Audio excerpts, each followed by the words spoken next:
This Honorable House now resume its sitting. It is indeed a great honor and a pleasure to welcome all of you to this sitting of the Honorable House of Representatives on Thursday, March 13, 2025, for the continuation of the budget debate. I would like to welcome to those who are joining us online via the various social media platforms, the PBCJ live stream, as well as the guests here with us in the gallery. I would also like to extend a special welcome to Mrs. Robinson, the wife of the presenter today.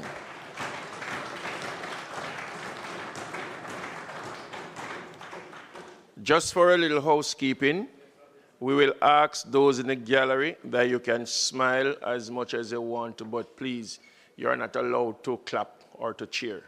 Thank you. His Worship the Mayor, Councillor Andrew Swaby,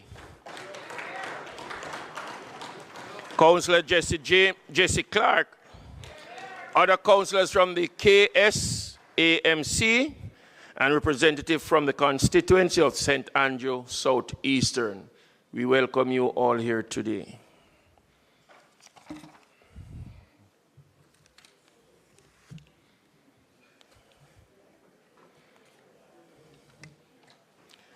Call of the roll. Mrs. Holness, Mr. Bartlett, Dr. Holness, Dr. Chang, Mrs. Williams, Ms. Grange, Mr. Mackenzie, Mr. Chuck, Mr. Vaz, Dr. Tufton, Mrs. Malahoo Fort, Mr. Green, Mr. Charles Jr., Mr. Matthew Samuda, Mr. Morgan, Mrs. Cuthbert Flynn, Mr. Main, Mr. Davis, Mr. Terrelong, Mr. Hutchinson, Mr. Witter, Dr. Dunn, Mr. Brown, Dr. Brown-Burke, Dr. Charles, Mr. Chin,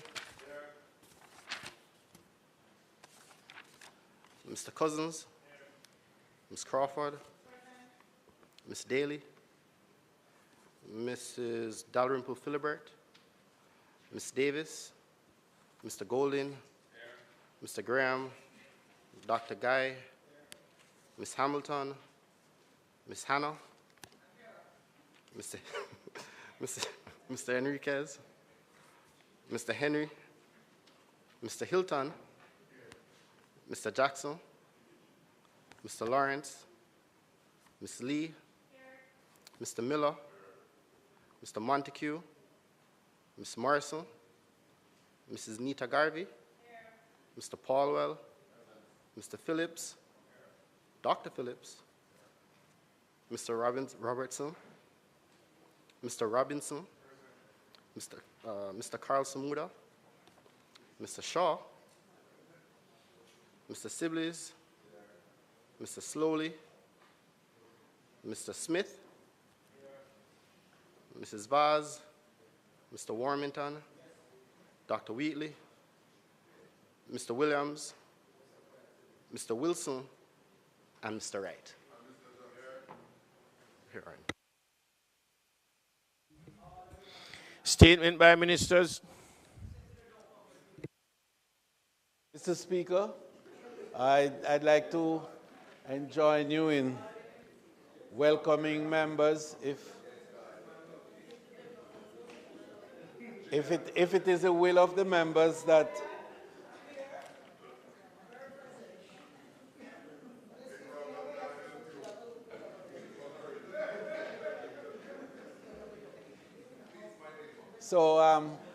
Mr. Speaker, you notice I offered a moment for a more convivial interlude. And now that that is over, we can proceed with the business of the House. I'd like to join you, Mr. Speaker, in welcoming members to the sitting today, and particularly to continue the financial debate that we started on Tuesday of this week. I'd like to very specially welcome Mrs. Robinson, who is here in the chambers. Yes, over there, right?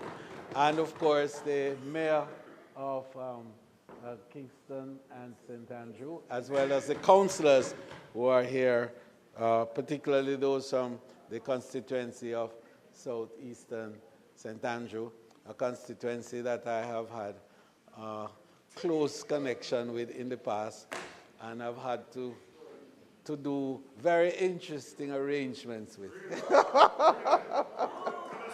in order to keep Eastern St. Andrew as safe and sound as possible. And I recognize also, Mr. Speaker, members from the constituency who are here to support the member who will present later on, and I welcome them. Mr. Speaker, so today's agenda, as indicated by the order paper, will proceed in the normal flow. The normal arrangements will pursue herefrom, and I will only intervene for the small action of dealing with the segregated accounts formed by Regulation 2025. So may it please you, Mr. Speaker, that you proceed in relation to the order paper. Announcements. Laid on the table of the House are the following: Annual Report of the National Education Trust for the financial year 2015-2016, and amendments to page 6 of Ministry Paper number 9 of 2025, entitled Revenue Measures for the Financial Year 2025-2026, tabled in the House of Representatives on Tuesday, March 11, 2025. Bills brought from the Senate, petitions, papers, reports from committees, notice of motion given orally. Mr. Speaker, I beg to give notice that at the next meeting of the House, I will move the following motion. Be it resolved that the Segregated Accounts Companies Forms, Regulations 2025, which were laid on the table of the House on the 11th day of March 2025, be referred to the Regulations Committee of the House for consideration and report. Mr. Speaker, I further beg to give notice that at a later stage today, I will move for the suspension of the standing orders to enable me to take this motion. Question and answers to questions.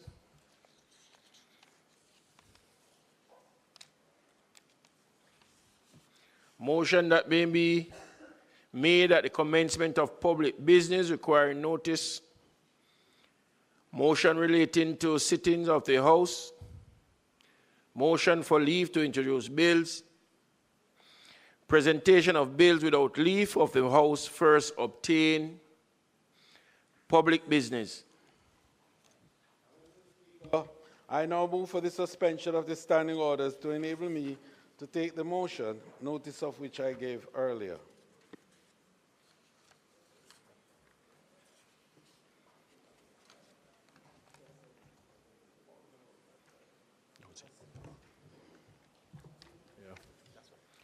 The question is that the standing order be suspended to enable the House leader to take the motion, notice of which he gave earlier. Those in favor? Aye. Those against? The ayes have it. House leader. Mr. Speaker, I beg to move that the motion be approved.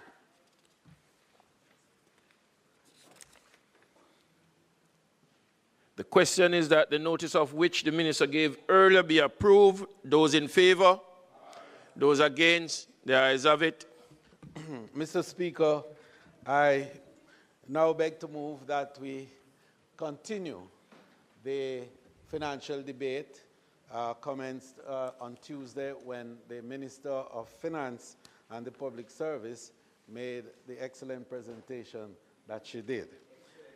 Today's speaker is intended to be the member from St. Andrew Southeastern and opposition spokesman on finance, Mr. Julian Robinson.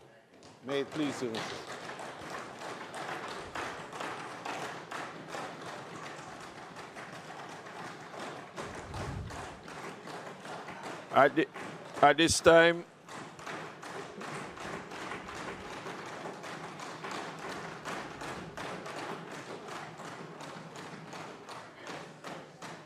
At this time, will the member from St. Andrew Southeastern, opposition spokesman on finance, you may take the floor. Thank you very much, Mr. Speaker. And if I call you Madam Speaker, don't take offense. But I expected to see the Madam, not the Mr. Mr. Speaker, I stand to deliver the opposition's response to the 2025 estimates of expenditure. I am deeply grateful to the Almighty for the strength and health to do so. I remain steadfast in my faith that His grace will continue to guide me both through the challenges and the triumphs that lie ahead. Mr. Speaker, my commitment to serve in my country is rooted in my unwavering belief in the principles of the People's National Party.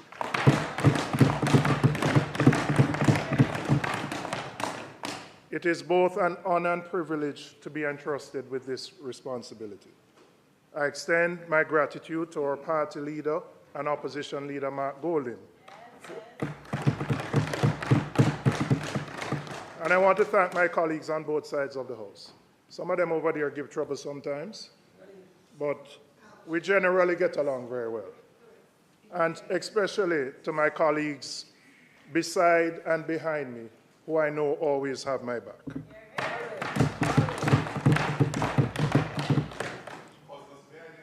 Yeah, man. A very special thanks, Mr. Speaker, to my constituents of Southeast St. Andrew, who are well represented here today. And they have given me the privilege to serve and advocate on their behalf. I want to acknowledge the two councillors led by His Worship the Mayor of the KSMC, Andrew Swaby for the Vineyard Town Division, and Jesse James Clark from the Trafalgar Division. And Madam Speaker, sorry, Mr. Speaker, there in the gallery we have councillors, we have leadership from the KSMC, from my constituency, and I want to thank them for being here. We started a journey late last year, which led to our triumph in the local government election, and they are here to support me. I thank you for being here for me. Well, Mr. Speaker, I couldn't complete my acknowledgements without recognizing my long-standing constituency secretary. 50 years of service to the constituency of Southeast St. Andrew. Ivy Hill. And beside her, always beside her, Sonia Forbes. Preceded my involvement in politics, and you know, Mr. Speaker, when I was coming here, I didn't plan to say this, but I got an email from a constituency secretary, not represented on this side. And he said to Mr. Robinson, can you say something about pensions for constituency secretaries? He asked me to raise it. And, you know, it's something we have to consider. The public sees us, but they don't see the people who work behind the scenes to make us get here. And the reality, and the drivers too. The reality, Mr. Speaker, is that they give human service at great sacrifice on both sides, to themselves, to their families, and the reality is that we have to examine how we can take better care of them when they get to that stage where they can't serve anymore.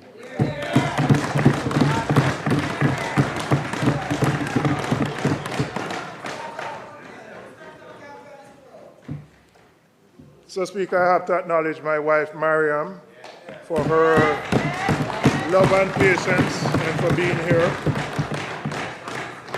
My father isn't here, but, you know, from I was a little boy, every football match, cricket match, and even at this stage, my father is fully supportive of every single thing that I do. My brother and sister were not here, but they're watching. I thank them. My aunts, particularly Heather, and everybody knows Heather speaks her mind. That's the best way to put it. But she always has my back. And all my aunts and the rest of my family. And Madam Speaker, my two children, PJ and Amara. And Madam Speaker, I'm here, and the reason I do the work I do is because I want Jamaica to be a better place for them. I want them to grow up in a Jamaica that I had an opportunity to grow up where I could walk on the road as a 10-year-old. I could walk home from primary school as a 4-year-old. We could go on the road, do all of these things. I want that Jamaica for them. And that's why I serve, so that they can have a better Jamaica and they can have a better future. And I want to acknowledge Indewell, because she wasn't acknowledged. Former Member of Parliament, and I believe soon to be, Joan Gordon-Webley.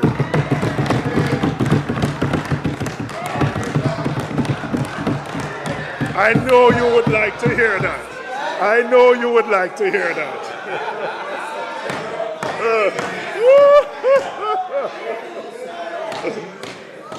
Mr. Speaker,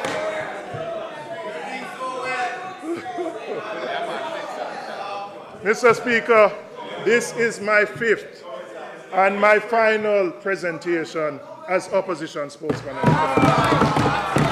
In the next budget debate, Mr. Speaker, I will be on that side of the aisle presenting.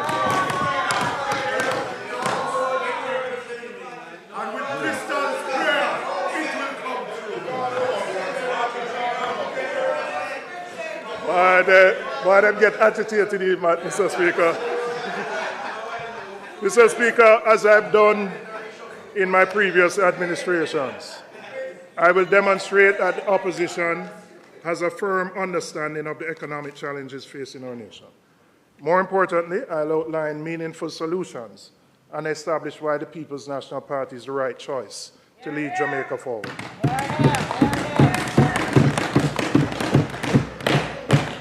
When the people step into the ballot box later this year, they should know that they're voting for progress, for solutions, and most importantly, a better economy for all Jamaicans.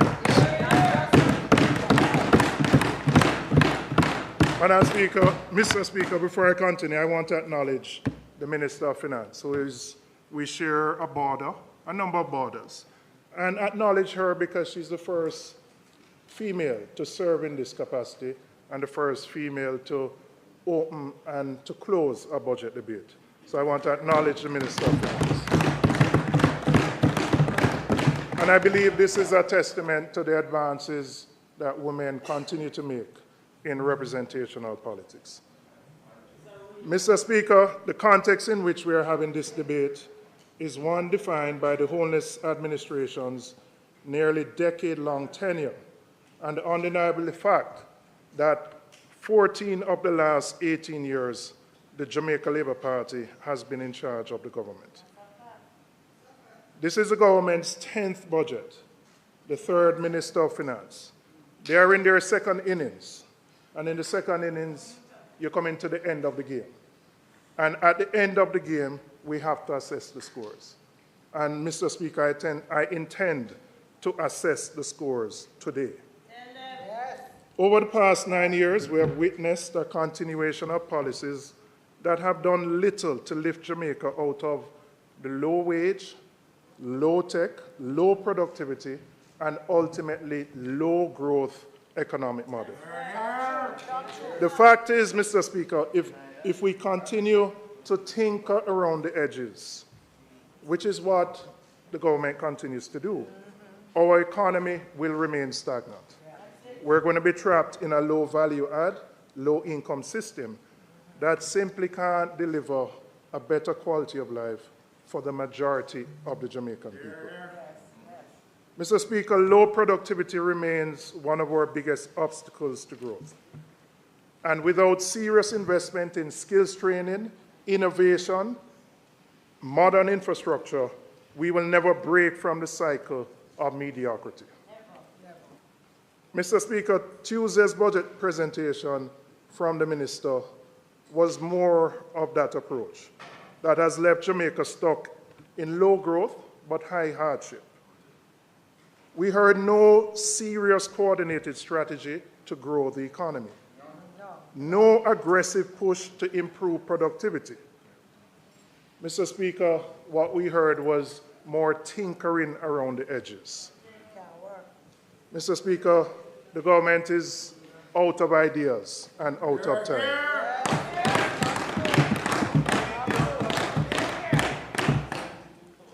Mr. Speaker, today you will hear from this side. Number one, a bold strategy to sustainably grow the economy at higher levels. Number two, a targeted approach to tackle the cost of living challenges in the short term for young Jamaicans, for struggling parents, and for our seniors. Number three, a concrete plan to reduce energy costs and reduce people's light bills.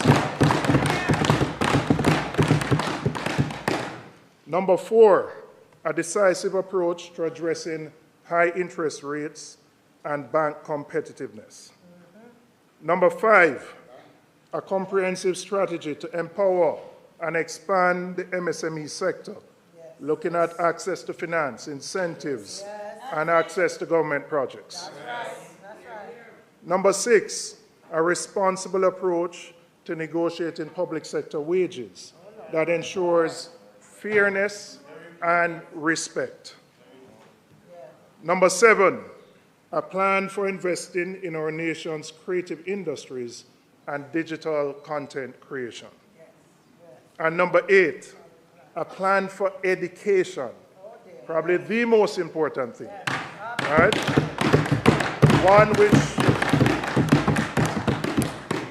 One which gives priority to access, equity, and quality to equip our people with the skills needed for a modern economy. Amen. Mr. Speaker, we're not here to tinker at the edges. We're here to lead with real solutions that put the Jamaican people first.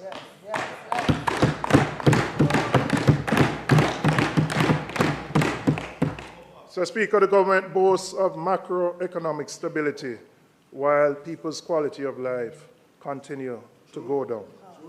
Stability without meaningful transformation is simply never enough for where we need to be in our economic development. And, Mr. Speaker, we are not knocking macroeconomic stability. We can't, and we would never do so. We understand the value of it. And in fact, it was the last PMP administration from 2012 to 2016 that laid the foundation for the macroeconomic stability and the foundation that we enjoy today. But let's be clear, macroeconomic stability is not an end in itself. It is a means to an end. And that end must be higher sustained growth, which translates into better living conditions, not just for some Jamaicans, but for every single Jamaican.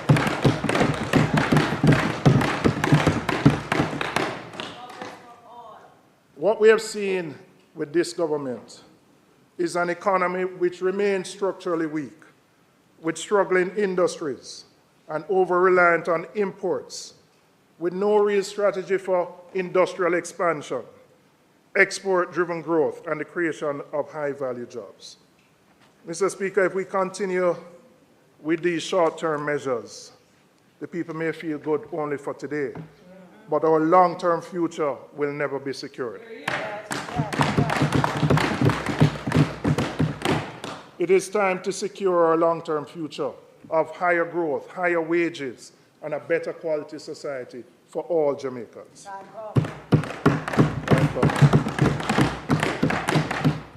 The government has demonstrated by their tinkering that they don't understand the long-term assignment that is required to transform the Jamaican economy. And I've said it before and I'll say it again. The economy needs a transformative vision and creative leadership, not just some piecemeal strategies. Mr. Speaker, before I go into my growth strategies, I want to clear up what I would consider some misconception about government borrowing. There's been this narrative that the government doesn't need to borrow money or has not borrowed money, that somehow the government is funding all its programs from tax revenues. But let me just set the record straight, Mr. Speaker. For the upcoming fiscal year, the government will plans to borrow $158 billion to help finance the budget. Okay, let me hear the point. Point of order. That, Mr. Speaker, the member is misleading the House.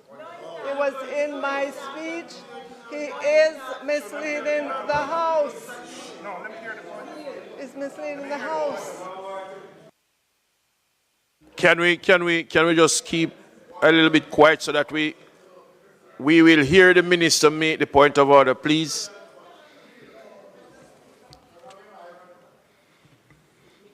The member is misleading the House. He's standing up to say the government is pretending that they are not.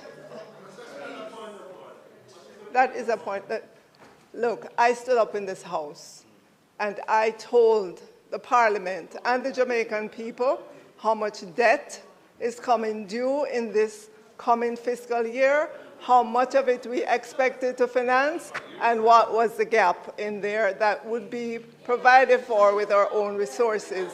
So don't stand up. So, Mr. Speaker, for him to be insinuating that, we didn't put forward that information is misleading the House.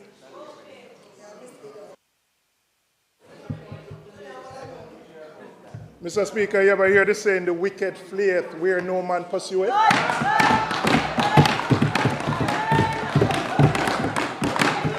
Mr. Speaker, I made no reference to the Minister of Finance. That's right. You are not the only person who speaks on economic issues on that side. That's right. Yeah. And I'm going to continue. Yeah. There is no point of order. I never said you said that. But I never said you said that. I said members on that side. And I'm going to continue. Yes. All right. Madam Speaker, Mr. Speaker, for the upcoming year, the government plans to borrow $158 billion to help finance the $1.3 trillion budget. The current fiscal year ended, the government borrowed approximately $198 billion. And for full transparency, Mr. Speaker, let me share with the House. The total public debt stock is estimated to reach $2.2 trillion at the end of fiscal year 25-26. By the end of fiscal year 28-29, the government projects that it will rise to $2.34 trillion. Now, hear me. I didn't say you said it, but other people have been saying that we don't need to borrow. And that we've been using our own resources to fund everything. Right? And it is inaccurate. And that is why I'm clarifying it. So Mr. Speaker, right? Mr. Speaker, I never said she said. I never said that. I never said that. I never said that. Mr. Speaker, the government must be transparent in its dealing. Mr. Speaker, on Tuesday now, and I am addressing the minister now, right? The minister said that there are some people who have been riling up Jamaicans to demand that the NIR is being used to deal with, that they must use the NIR to deal with current issues. So, Minister, I want to know who said that. And like the Prime Minister, when he was asked about illicit enrichment, I asked far and wide on this side. And I can't find either anybody on this side. And I have also gone to Google and AI to say which Jamaican is saying we must use the NIR to deal with current issues. So I am now asking you, Minister, please tell us who is the person who is asking to use the NIR to deal with current issues. Mr. Speaker, the minister created a straw man to knock it down. But Minister, straw man. But Minister,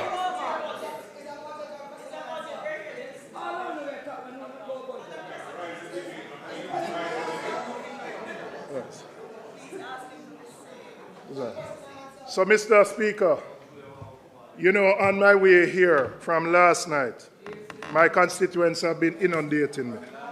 From last night to today, they have asked me to say to you, to ask you, Minister, from last night to today, they want to know where they can get the Pro Box that costs $2,000 per month, that if you put it aside, where they can buy that Pro Box.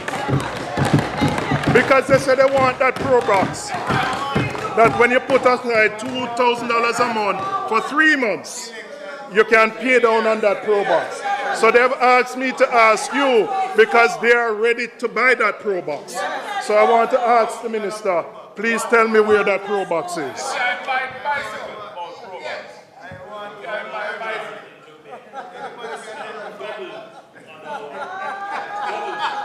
I come into you. That's easy. I come into you.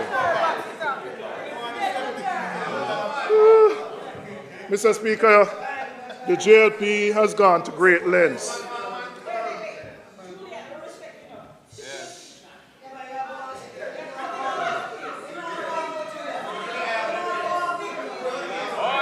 Speaker, you can protect me, please. You can protect me. Please protect me.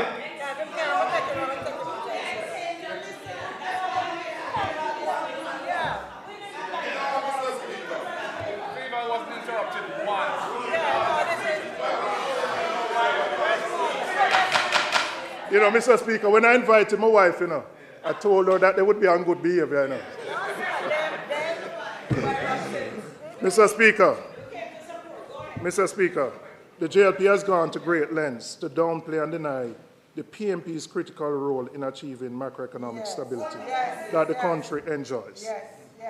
They would have us believe that they single-handedly fixed the economy, as if history started in 2016. And I must tell you, when I listened to the history lesson on Tuesday, I noticed that it stopped at 2002. It stopped at 2002. It didn't go beyond 2002. Right?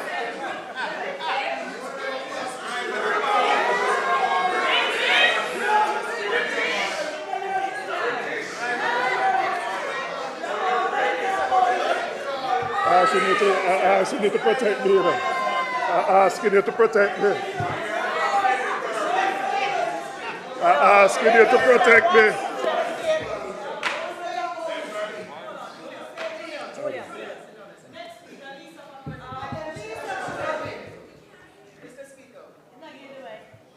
Madam, are you rising on a point of order? Yes. Please get to your point of order. You know I'm not a fast worker, Mr. Speaker. But what I'm saying is on Tuesday, the Madam Speaker set a protocol in this House where there would have been no interruptions from either side. And what you are not doing is implementing it. Therefore, if it is, I will now use the instrument of the House to do so.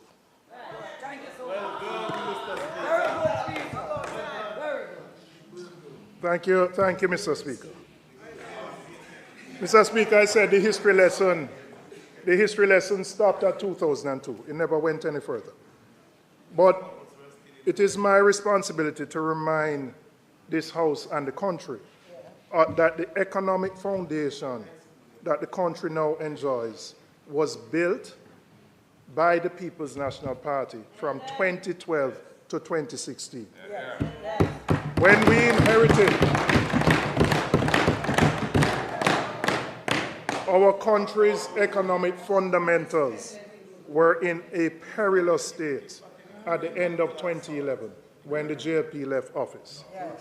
And Mr. Speaker, the PNP undertook the very difficult task of rebuilding our international credibility, of reestablishing relationships with donor agencies, and doing the heavy lifting to put the country back on the right track. So the macroeconomic fundamentals that are bearing fruit, now that returns on the structural and tax reforms which were implemented have led to higher revenues. And Mr. Speaker, it is because of those tax reforms that we implemented which led to efficiencies in tax collections, which have seen tax collection increase over a significant period of time, and higher revenues for the government. So, Mr. Speaker, they can't claim paternity for fixing the economy. And if they try to claim paternity, we would call it a jacket. We would call it a jacket. And if you did the DNA, the DNA would say, "I'm a FIDEM picnic, a PMP picnic."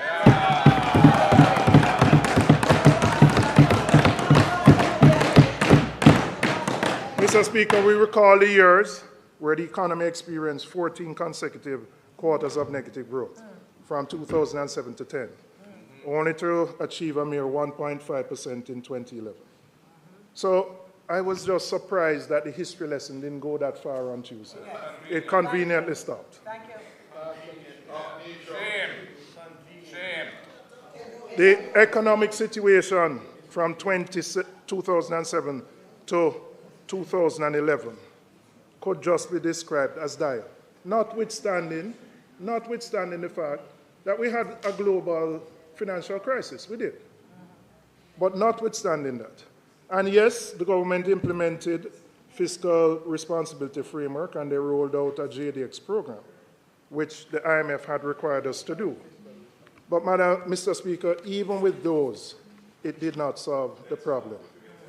The JLP abandoned and effectively ended the 27-month standby agreement that the country had. And let me just explain. Abandoned, not just failed a test, didn't take a test, just abandoned.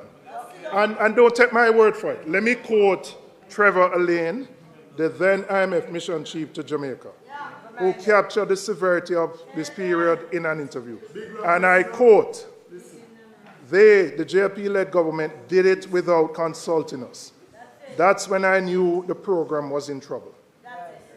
Mr. Speaker, as my friend Horace Daly would say, not even a WhatsApp or a text message they sent to the IMF. Abandoned the program. The collapse of the IMF program under the JLP's watch not only strained relations with the fund, but affected funding from other multilateral organizations. Following the IMF's decision, the World Bank, the IDB, and the EU withheld support.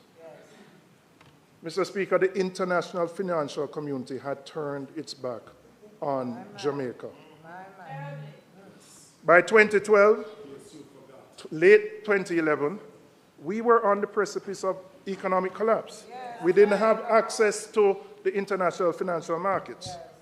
Public debt had soared to 134% of GDP. Our very survival as a nation was at stake. And I just want to share with you some statistics. The fiscal deficit at the end of 2011-12 was 6.2% of GDP. Wow. Inflation was at 7.3% by the end of 2011-12. And this is according to the government's fiscal policy paper. The Jamaican people, yearning for change, entrusted the responsibility of the country to the People's National Party. Yes.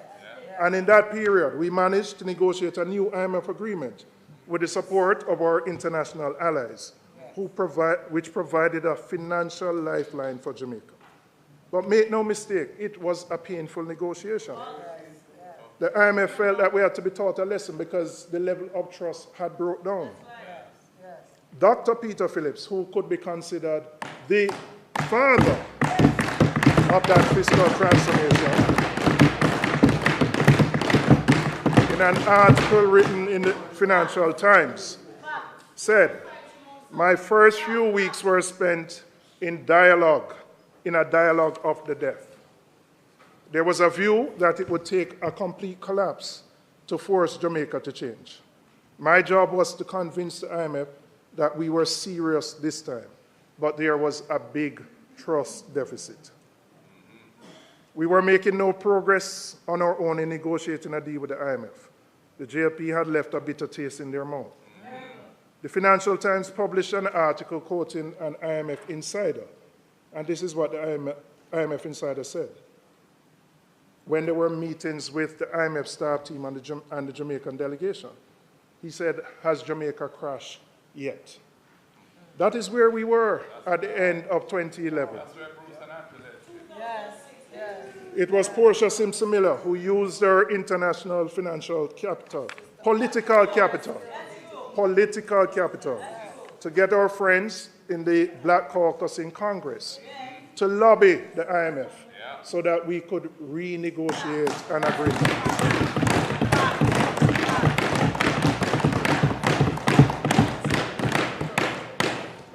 Congresswoman Maxine Waters led a delegation, I believe it was on Christmas Eve, to the IMF, to the then managing director, Christine Lagarde, and basically pleaded the case of Jamaica, for Jamaica to be heard.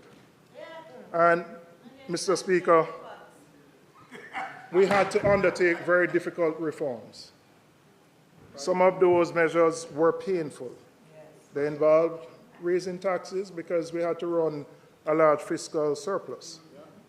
But it was the passing of these tests, our adherence to fiscal discipline, and our efforts in reducing the debt that has handed the Labour Party the economy that they now enjoy.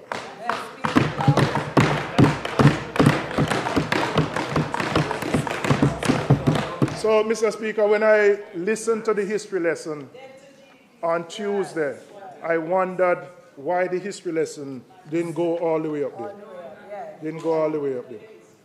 So during our tenure, we undertook a challenging debt restructuring and committed to maintaining a 7.5% primary budget surplus. By the time we left office, we had reduced public debt to 120% of GDP. We upheld an unparalleled level of fiscal discipline, tightened fiscal policies, and rolled out a comprehensive economic reform program. The program focused on structural reforms to stimulate growth and employment, significant fiscal adjustments backed by broad institutional reforms. By 2015, the country, Jamaica, the government under the PMP, had raised $2 billion in the international financial markets at low interest rates. A third of those funds were used to buy back outstanding debt, including a portion of the Petrocarib debt from Venezuela. And that transaction, that single transaction,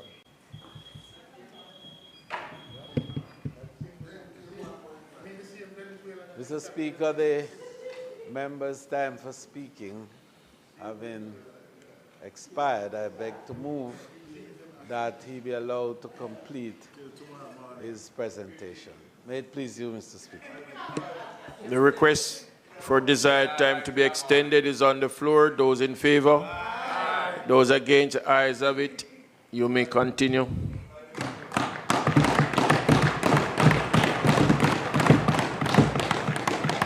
Let me repeat what I said.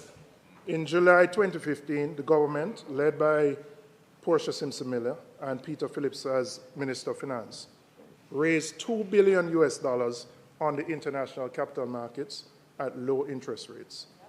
A third of those funds were used to buy back outstanding debt, including the Petrocarib debt from Venezuela. That single transaction, Mr. Speaker, saved Jamaica over $300 million in debt servicing. Huh? Yes, we got a 50% discount on it. That allowed us to bring our debt to GDP ratio down by over 10%.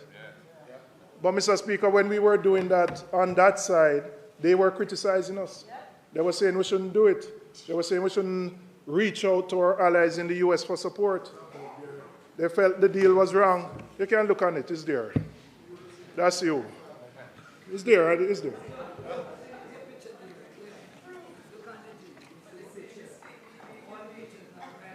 Mr. Speaker, we also enhanced fiscal rules to guarantee prudent fiscal management. We supported the creation of EPOC, which has been transformed today into the Independent Fiscal Commission, comprising representatives from the business community, the unions, civil society, and government officials. These measures we implemented yielded substantial results. Jamaica's fiscal deficit was eliminated, achieving a 0.4% surplus by 2014-15.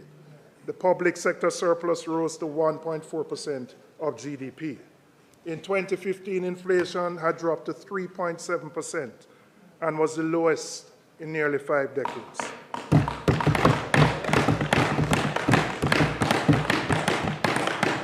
During that period, our economic progress did not go unnoticed. Standard & Poor's and Moody's raised Jamaica's debt credit rating in 2015, and Fitch followed suit in early 2016. Jamaica also made significant progress in the World Bank's Doing Business report, climbing 27 places from 85 to 54 among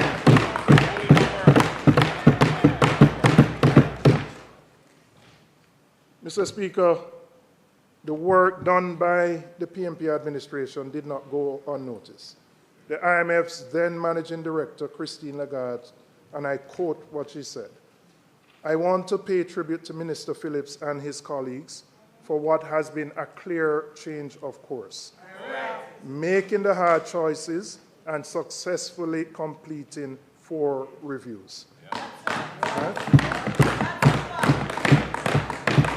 She described the program's success as astonishing, a testament to Jamaica's disciplined and transparent economic management. And you will remember that she chose to come to Jamaica. And in that picture is the most honorable Portia Simpson Miller, Dr. Peter Phillips, and Horace Dyer.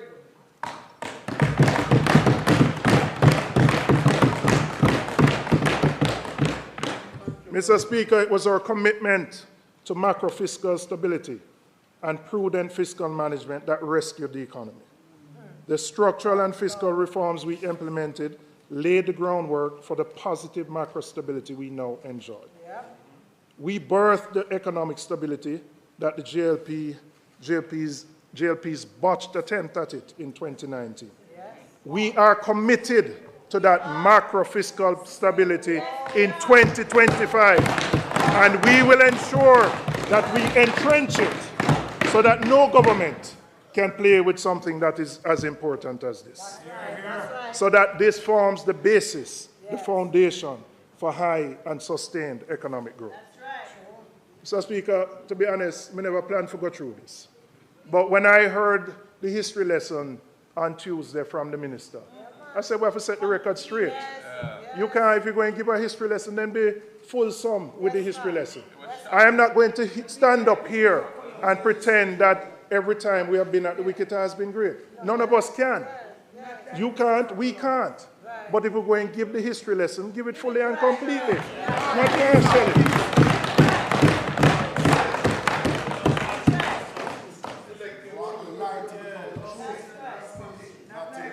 Mr. Speaker, I now want to look at the current government's track record on economic growth. Despite the posturing of having the strongest economic fundamentals in history, When they came to office in 2016, they promised sweeping prosperity. But now you have to ask prosperity for who? Who are the beneficiaries of that prosperity? It can't be prosperity for only a well-connected few. Yes. Yes. But make no mistake about it, Mr. Speaker, for the majority of Jamaicans, life remains a struggle. Life remains a struggle. Many people are just struggling to make their ends meet. What this government has neglected to tell the people is that prosperity doesn't come out of thin air. It's a result of strong, sustained economic growth. Growth is what allows a government to create the conditions for prosperity. Higher economic growth means higher salaries. You can afford the lifestyle that you want. More revenues allows the government to invest in roads, hospitals, the healthcare system, so that we can improve the quality of life. Now, Mr. Speaker, the government likes to position their economic record on the basis that growth has only been interrupted by external conditions, namely COVID and the shocks of hurricanes. Right? Now, Madam Speaker, I'll ask you to look at the data from 2016 to 2019. This was a period where they promised the 5 in 4, the famous 5% growth in 4 years. And let's look at the data. It's not my data, it's starting data. In 2016, growth was 1.5%. In 2017, it was 0.7%. 0.7%. In 2018, 1.8%. And 2019, before COVID, it had fallen to 1%. This is before COVID.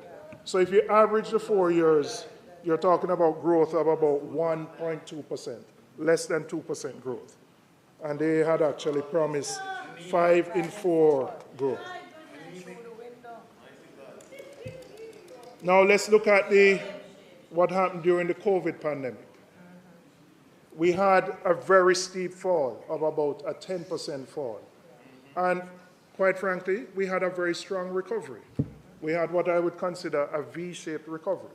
So we fell by 10% in 2020, strong recovery in 2021, strong recovery in 2022, and 2023. But what we saw, Mr. Speaker, is that having recovered from the steep fall, we have now gone back to the low growth that we have had. So the projection for 2024 is that we're going to have negative growth of just under 1%, 0.9 of 1%. But, Mr. Speaker, it's important for us to look at the growth data leading up to Hurricane Beryl. Because, again, the narrative that is being, the false narrative is that it's only because of Beryl why we ended up with that economic growth. So let's look at the quarters leading up to, let's look at the quarters leading up. You will, if you look at the data starting on that side of the chart in 2022, that continued to reflect the recovery from COVID. So there is 6.5%, 4.8, 5.8, 3.8, 4.1. And then we come down to 2.5 and then 2.3. And then we come down again to 1.6, 1.2. And then immediately before Beryl hit, we were at 0.3, 0.3 of 1% before Beryl hit. So you will see that while we enjoyed positive growth, meaning it was negative, there has been a steady deceleration of growth leading up to COVID. Leading up to Beryl, sorry. So we're not talking about any external factors here up to this point. There was no shock. We're just seeing a steady deceleration of growth, Mr. Speaker. So it is important to note that Jamaica was one of among the very few Caribbean countries that, even though affected by Beryl, that did not register positive growth after Beryl. That is interesting. And so Beryl can't just be the sole explanation for why our growth rates have remained so anemic. When other countries within the region who were also affected have been able to respond and grow. The government has had 9 years in office with record high tax revenues, macro fiscal stability, but yet still they have failed to make the necessary meaningful investments to create a new economic model to spur growth. And where has that left us? We have had 2 consecutive quarters of negative economic growth in the last half of 2024. The accepted international definition of a recession. Now, Mr. Speaker, I'm not going to take the Parliament's time debating whether it's a recession or not. Because you know why, Mr. Speaker? The reality is that they're not in touch with reality. It is a reality. If the Minister of Finance can say $2,000 per month for 3 years can make you pay down on a pro box, it means they don't understand what is going on in the country. They don't understand. So I'm not going to debate this. Right? Internationally, it is known that 2 quarters lead to a recession. But there are different types of recessions. Your economic fundamentals can be strong and you have a recession. You can have a V-shaped recession, which is what the fall in COVID was, a V-shape. Quick fall, quick recovery. You have a U where you fall, take a little longer, and then you recover. You have a L where there are some countries in Europe, fall, and them still a struggle. But it doesn't mean that because you have good fundamentals, you can't be in a recession. And on my definition, and on me make it up. But I'm not going to tell the Parliament here, because the reality, Mr. Speaker, is that the people are feeling it themselves. The people understand what their daily reality is. So whether you want to call it that or not, they are living that experience, Mr. Speaker.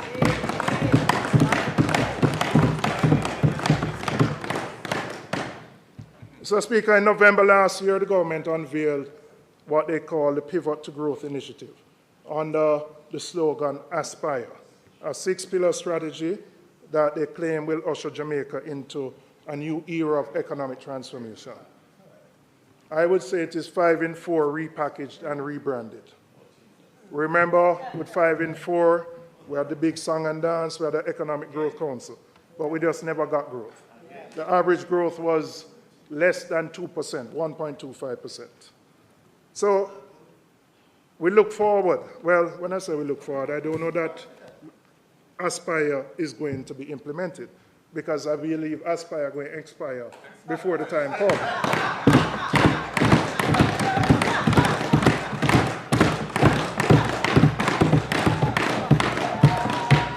And really, the only pivot that's going to happen, Mr. Speaker, and that pivot will take place at any time when the member from West Central, St. Andrew, flies the gate.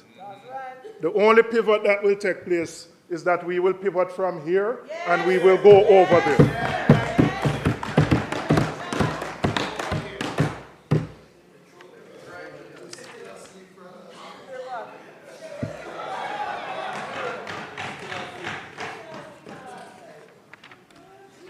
To truly aspire, Mr. Speaker, the government needs more than a catchy slogan. Governance must be at the forefront, led by someone with credibility, vision, competence, and I will add integrity as well. A real economic growth pool must be established. Macroeconomic stability by itself is not a growth strategy. The services industry must be prioritized with a focus on logistics, technology, and a reimagined tourism sector and global trade. And I will speak more about that. Mr. Speaker, the government last year entered into the capital markets with a securitization deal, selling revenues from the Norman Manley International Airport concession for the next 12 years, all the way up to 2036. It was sold as a sophisticated transaction, creativity at its best. But really what it was, Mr. Speaker, we were taking 12 years of future revenues to deal with current consumption. And the reason we were there is that because of the sluggish growth, because the economy hasn't grown, because the tax revenues have not kept up pace with spending, we have had to find other ways of funding the budget. It's no different now from selling the Trans-Jamaica Highway shares, the $9 billion that will be realized from that, to fund the current budget. And Mr. Speaker, you don't need to be an economist to know it is never a good thing to sell assets that provide future revenues to fund current consumption. Because what will happen next year, we will have no revenues from Norman Manley for the next 12 years. Right? So when we talk about this thing, they like to talk about run with it on this side. But I don't know, that sounds like the classic definition of run with it. The latest labor force figures from Statin show unemployment at a record low of 3.5%. And that's good news. It's always good news when there are more Jamaicans engaged in work. But while we acknowledge the low unemployment rate, we also have to ask, what is the quality of the jobs that are being created? A closer look at the labor market reveals a troubling reality. Many Jamaicans are working in contract-based, precarious jobs with little or no security. They earn unstable incomes, and they lack basic employment benefits such as paid sick leave, vacation leave, and maternity leave. Only a small percentage of them can expect a pension. Madam Speaker, Mr. Speaker, the issue of the quality of work and contract work will be dealt with more fulsomely by the opposition leader when he speaks on Tuesday. But we are committed as a party to ensuring that there's equity and justice for those in the workforce.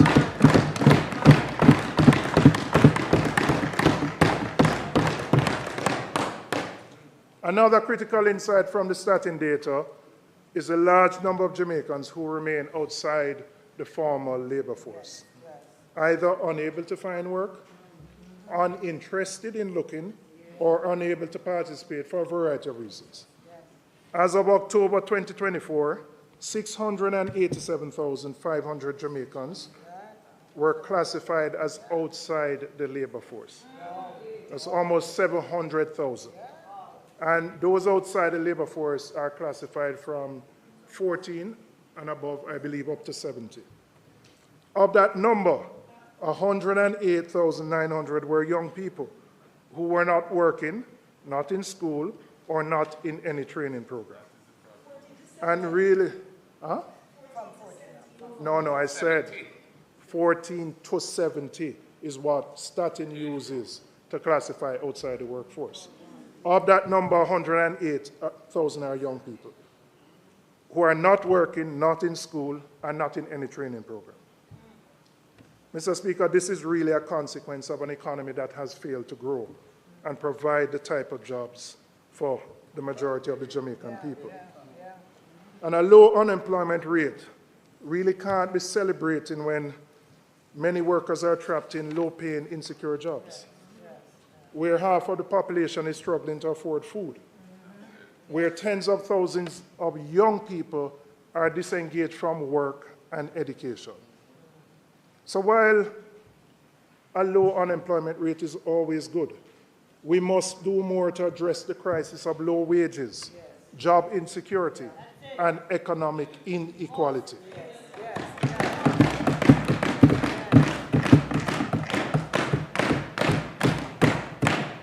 On this side, Mr. Speaker, we believe in an economy that works for the many, not just the few.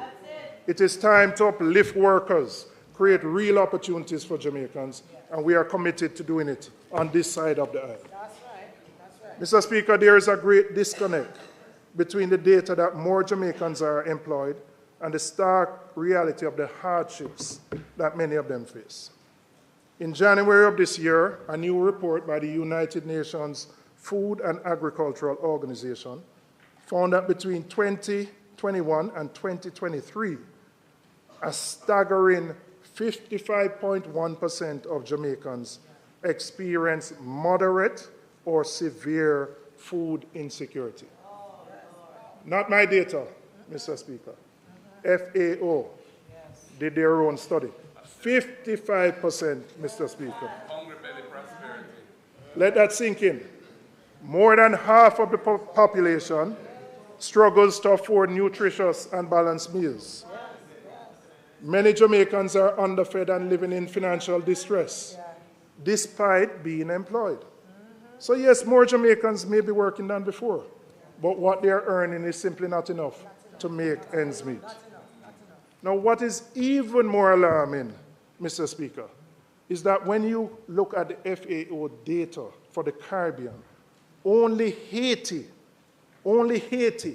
has a worse food insecurity record than Jamaica. Only Haiti of all the countries in the Caribbean. And even more disturbing, Mr. Speaker, is that it is moving in the wrong direction. The table shows that the food insecurity is getting worse, not better. For Jamaica. For Jamaica. Not for the other countries. Minister, I'll send you the report. I'll send you the report. Not mine, not my data. Not my data, not our data. It is the United Nations FAO sobering study. Sobering study that all of us must reflect on. And part of the challenge, the survey of living conditions, which we used to do on an annual basis, I don't think we have produced one since COVID. So the data that is very specific to Jamaica about poverty and living conditions, we don't know. We don't have the data. One hasn't been completed. I mean, our census hasn't been completed, right? Mr. Speaker, it goes without saying that the cost of living crisis, I don't know that it has been produced. All right, okay. Your census couldn't finish. Yes, very. Disaster census. The cost of living crisis is one of the greatest challenges facing Jamaica today. The harsh reality is that the average Jamaican, what the average Jamaican can afford today is less than what they could in 2016.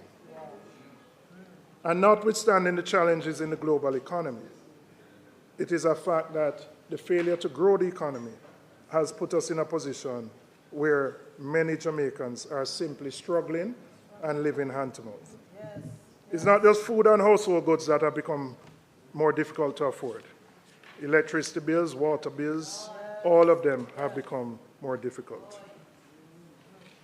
The People's National Party plans to address the cost of living crisis in a three-tiered approach, tackling the issue in the short, medium, and long term to provide immediate relief, ensure economic reform, and drive sustainable growth.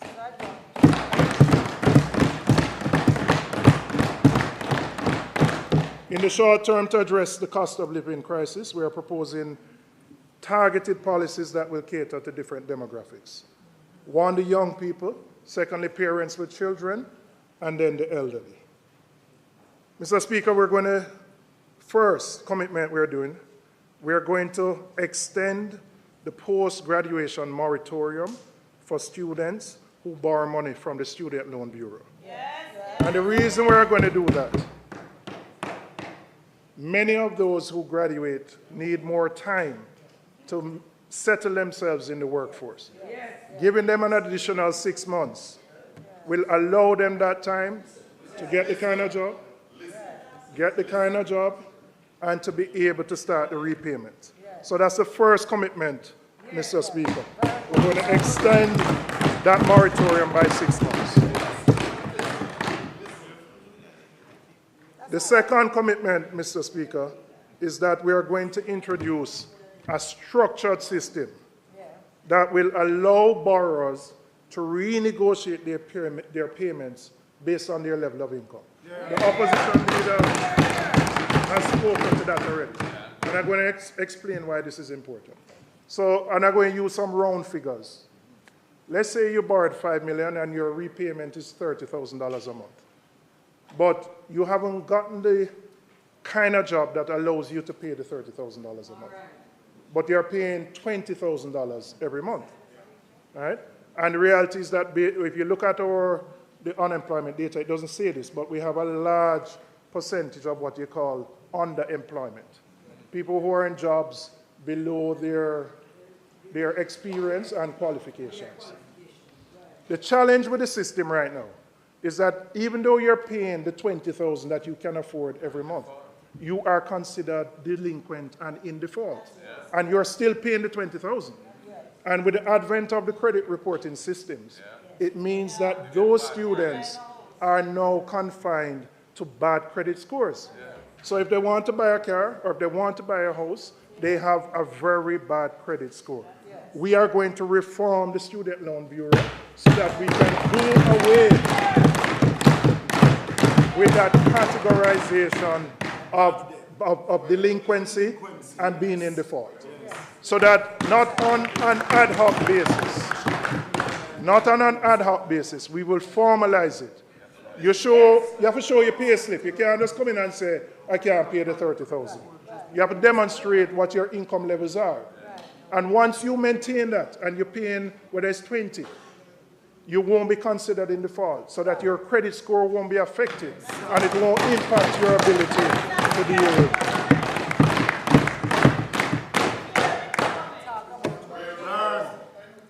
That is our commitment number 2. One of the biggest financial burdens on struggling families is the daily cost of sending their children to school. Not just the bus fare, but the lunch money. Many parents simply can't afford it. And for too many children, this means inconsistent attendance or children going to school hungry. And when they go to school hungry, they can't focus. They can't learn. And ultimately, they're unable to achieve their full potential. Mr. Speaker, we are going to implement the EASE program. EASE means ensuring adequate sustenance for education. Ensuring adequate sustenance for education. The opposition leader 2 budgets ago said we needed to ease the pressure. We are going to ease the pressure on the needy students. Our third commitment is that the EASE program, our third commitment is that the EASE program will guarantee that every needy student from primary to secondary school receives 1 nutritious meal per day at school, with a long-term plan to expand that to include breakfast. This is a solution that will put money back in the pockets of the parents who are already struggling. Now, I expected what I heard. I heard that. That's the point. We know that there are students on path who get the benefit. But every MP in here knows that there are thousands of others who are not on path who don't get any benefit. Outside of path, who don't get the benefit. We are saying, Mr. Speaker, that once you are in need, for those on the PATH program, but even for those who are not on the PATH program, we'll guarantee you 1 nutritious meal per day.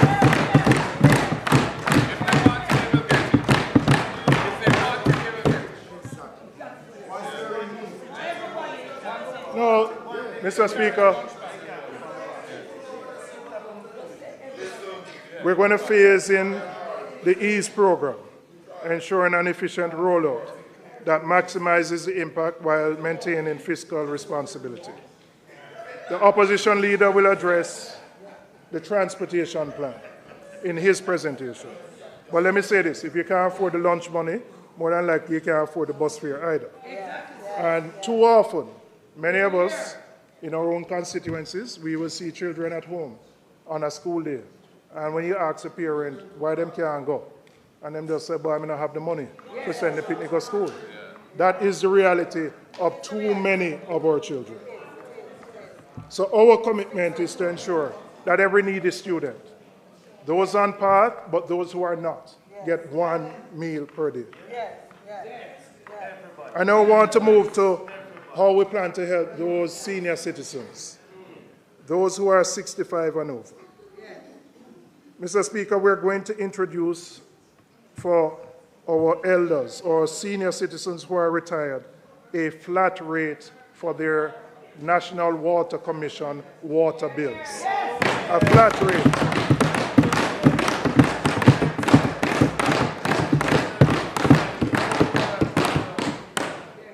So every Jamaican 65 or over will benefit from a capped flat rate that will help to ease the financial burden. They have, and it is not going to be one rate across the board because people have different consumption patterns, right? And so you work out, and we will work out what that rate is.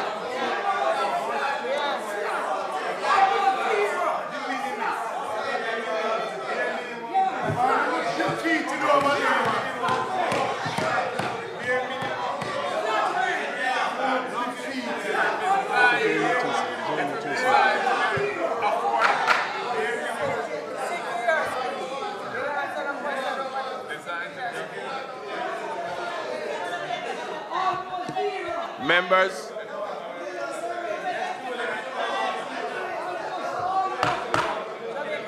members, please allow the speaker to continue. Mr. Speaker.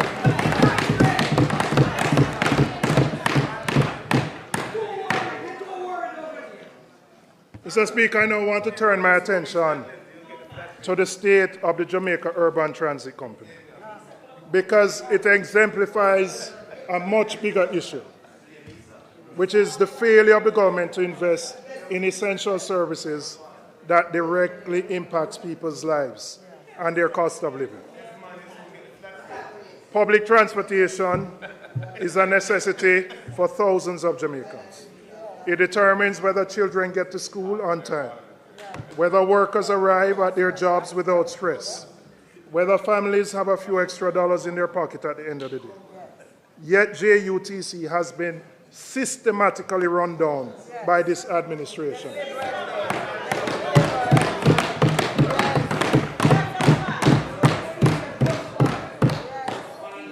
Mr. Speaker, in 2016, JUTC carried 62 million passengers for the year. At the end of 2024, according to their data in the public bodies book, JUTC will carry $18.8 million, 18.8 million passengers. That is less than 30% of the capacity. Less than 30. Right?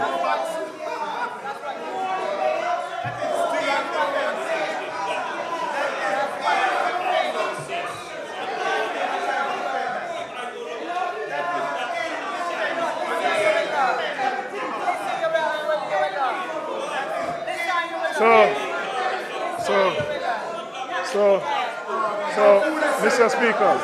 Don't fool yourself with that. Don't fool yourself with that. People don't want purpose instead of don't fool yourself with that. Don't fool yourself. People are trying to find nothing. Don't fool yourself with that.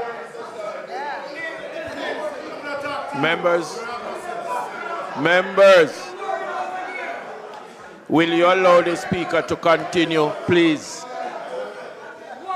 You know, if you want, you want me to Members, I will not allow the speaker to continue until there is silence. Thank you.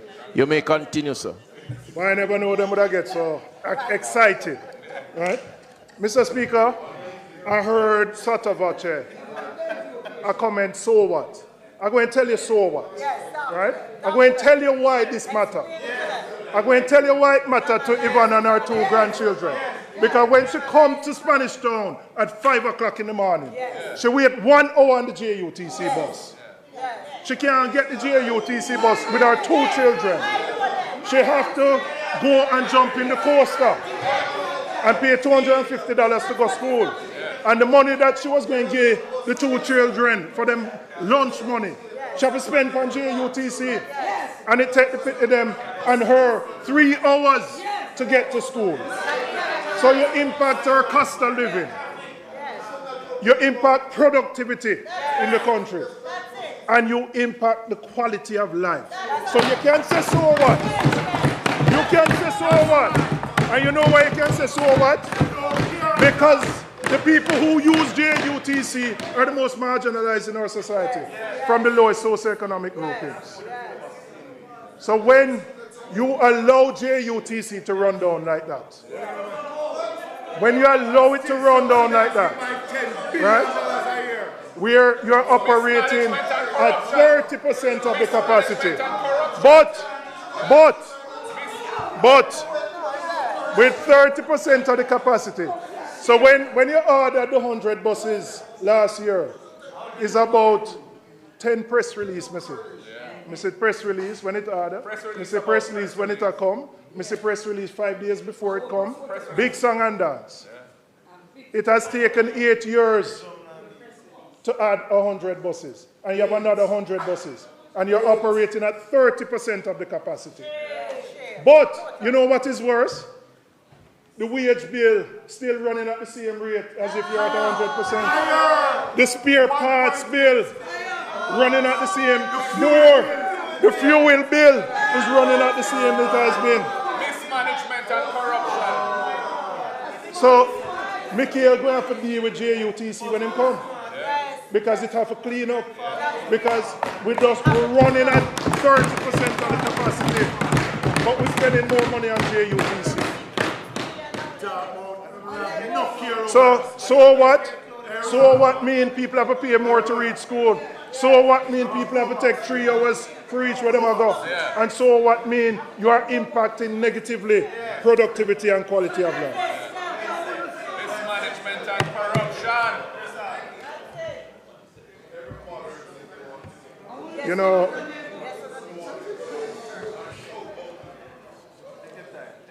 know, Mr. Speaker,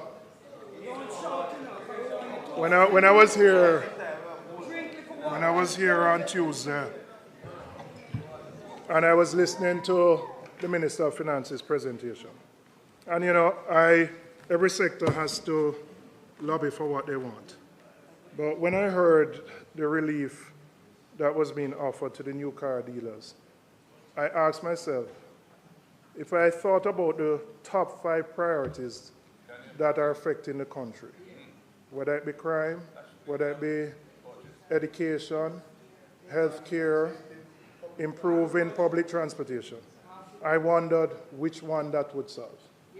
I wondered which one that would solve.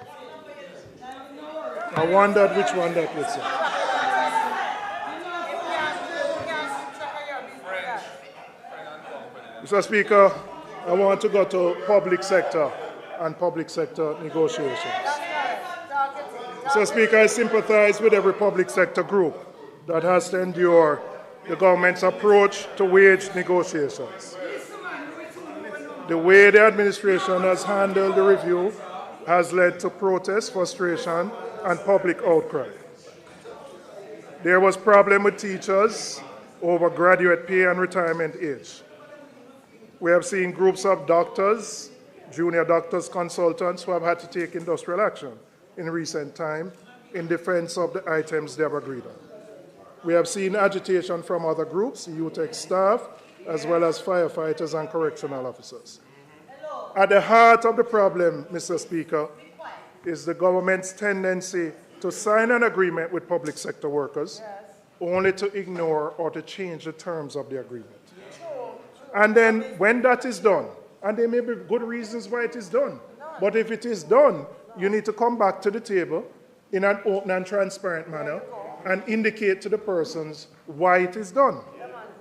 And unfortunately, what we are seeing is that groups will sit down in negotiations with the government, and then the circular, which formalizes what they have discussed and agreed, is a totally different matter. And there is a grave level of distrust between the union movement and the government around this issue. Yes, yes.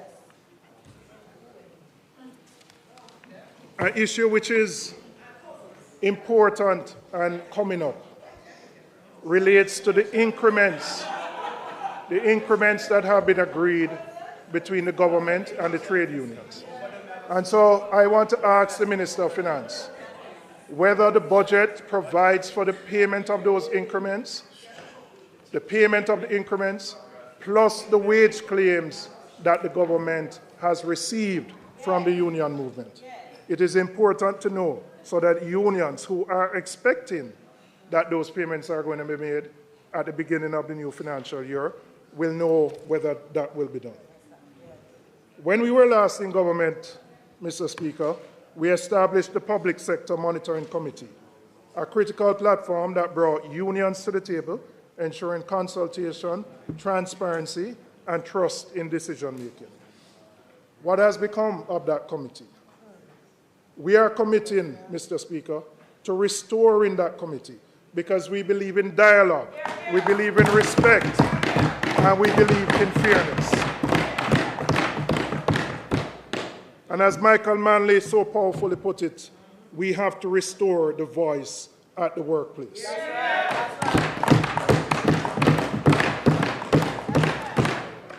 Our public sector workers are far too important to be sidelined, to be left outside, or to be forced to disrupt services just to have their concerns heard. We can do better for them, and we will do better for them, Mr. Speaker.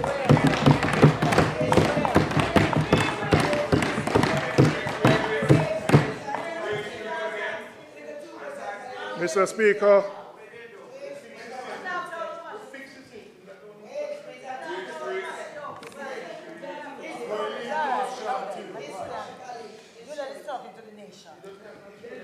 you know, the problem is many of those talking have to talk because they might not be here much longer.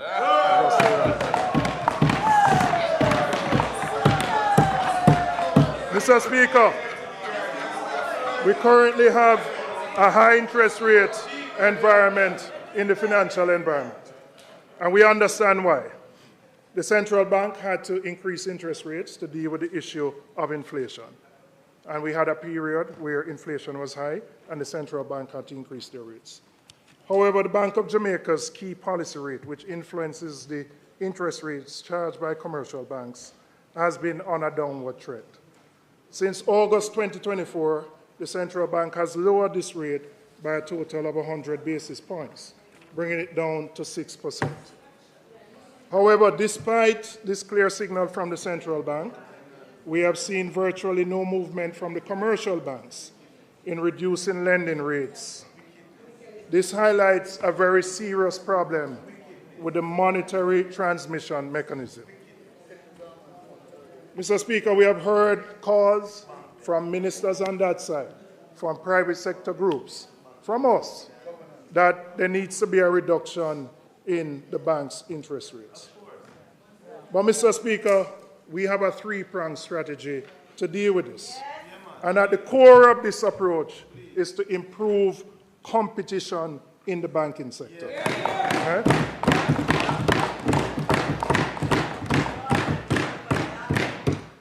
The problem, Mr. Speaker, is that we have a highly concentrated banking sector. Right? And the reason that interest rates are not moving down is because the sector lacks real effective competition.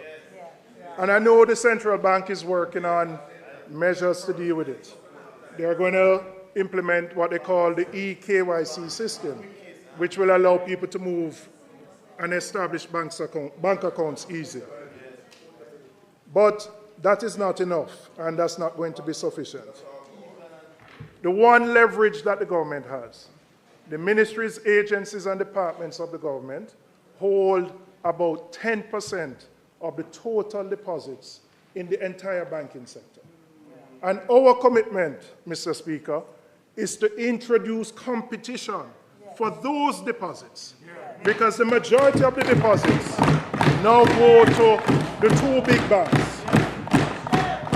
close to 70 or 80%. And there have been historic reasons for that.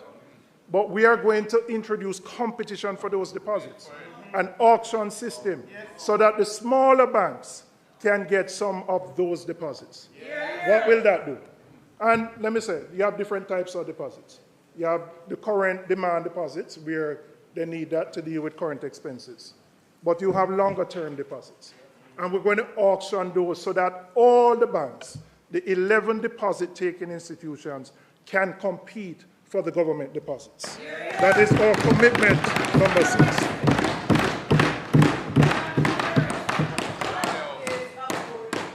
I'll tell you what this will do.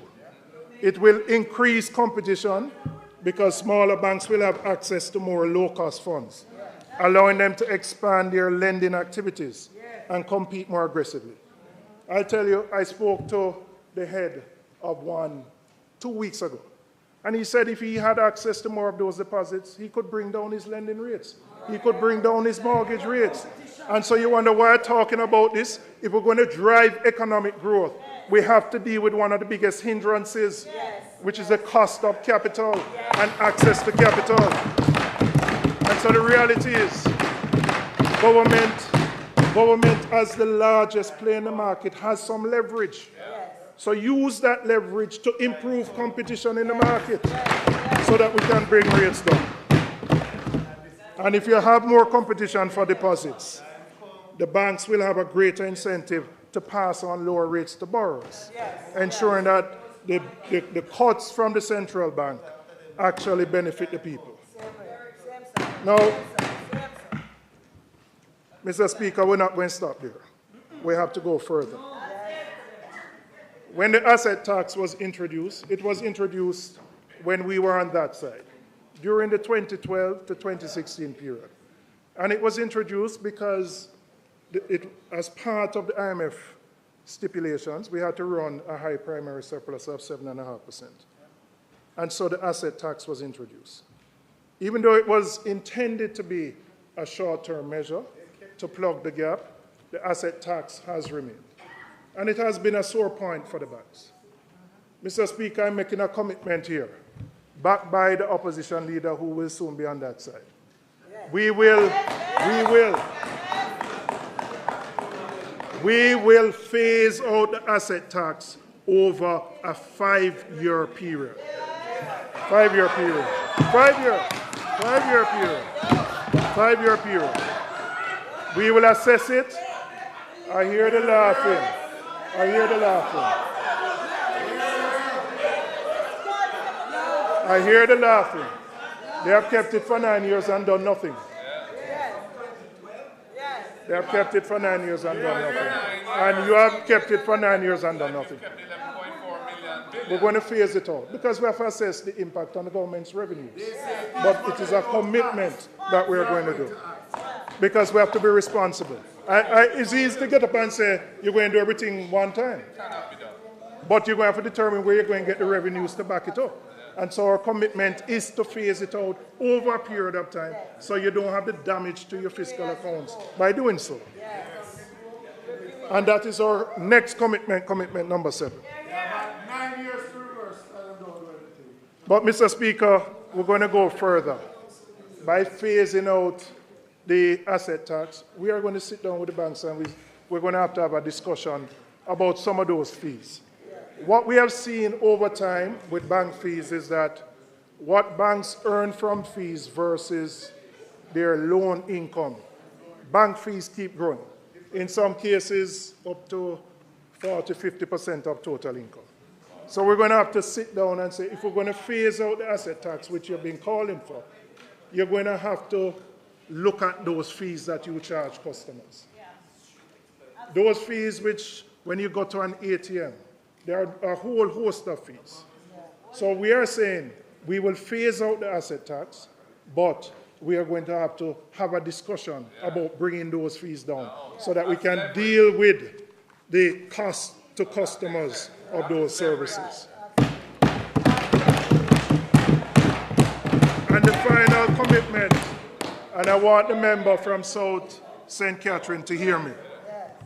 He brought a private member's motion to the Parliament. on banking fees. It was never debated, and I'm committing to him that that private member's motion, when you bring it back and we are on that side, we will debate that private member's motion on banking fees.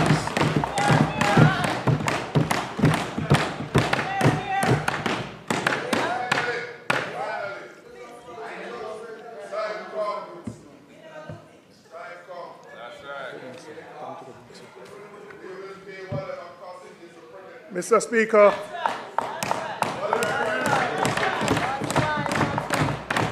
Mr. Speaker, I now want to go to what I call our 4E strategy for building a stronger economy and for pushing export-led growth.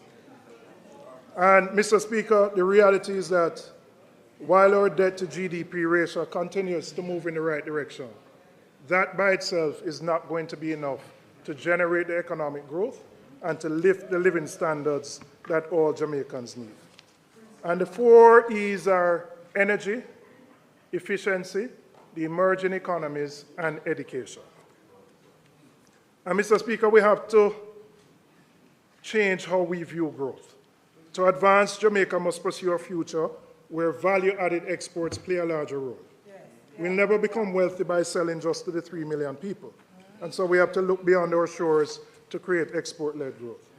Our focus must shift towards producing and exporting goods and services that generate higher value. Jamaica can lead the region in producing innovative products in fields like agro-processing, manufacturing, and the digital creative services. We must actively work towards being known for excellence in products that are made in Jamaica and that can command premium prices. Achieving this vision, though, requires a more strategic role for the state in coordinating and facilitating the productive processes through agile policymaking and strategic investments in growth-inducing sectors. The government has a critical role to play in accelerating this transformation. The state must not simply be a bystander, but an active partner investing strategically in these high value-added industries.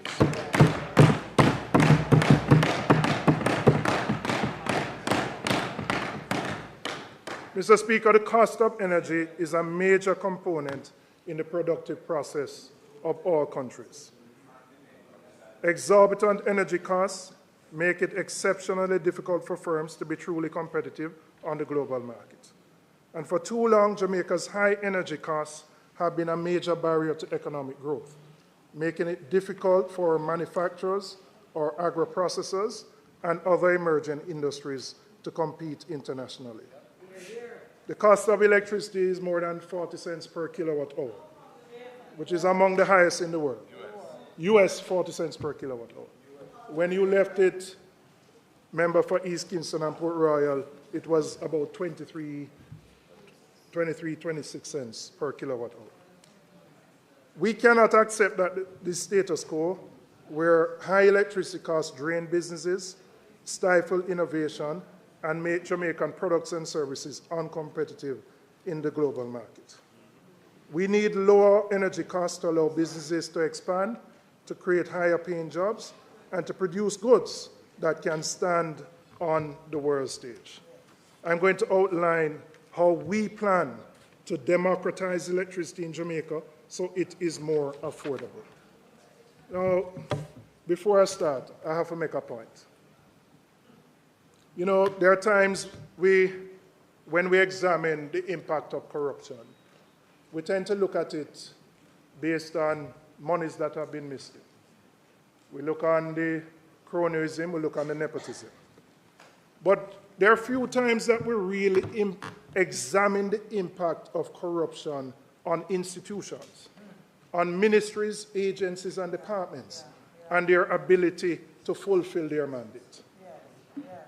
I know a lot about energy because I served with a member from East Kingston and Port Royal in the Ministry of Science, Energy, and Mining, Science, Technology, Energy, and Mining, from 2012 to 2016.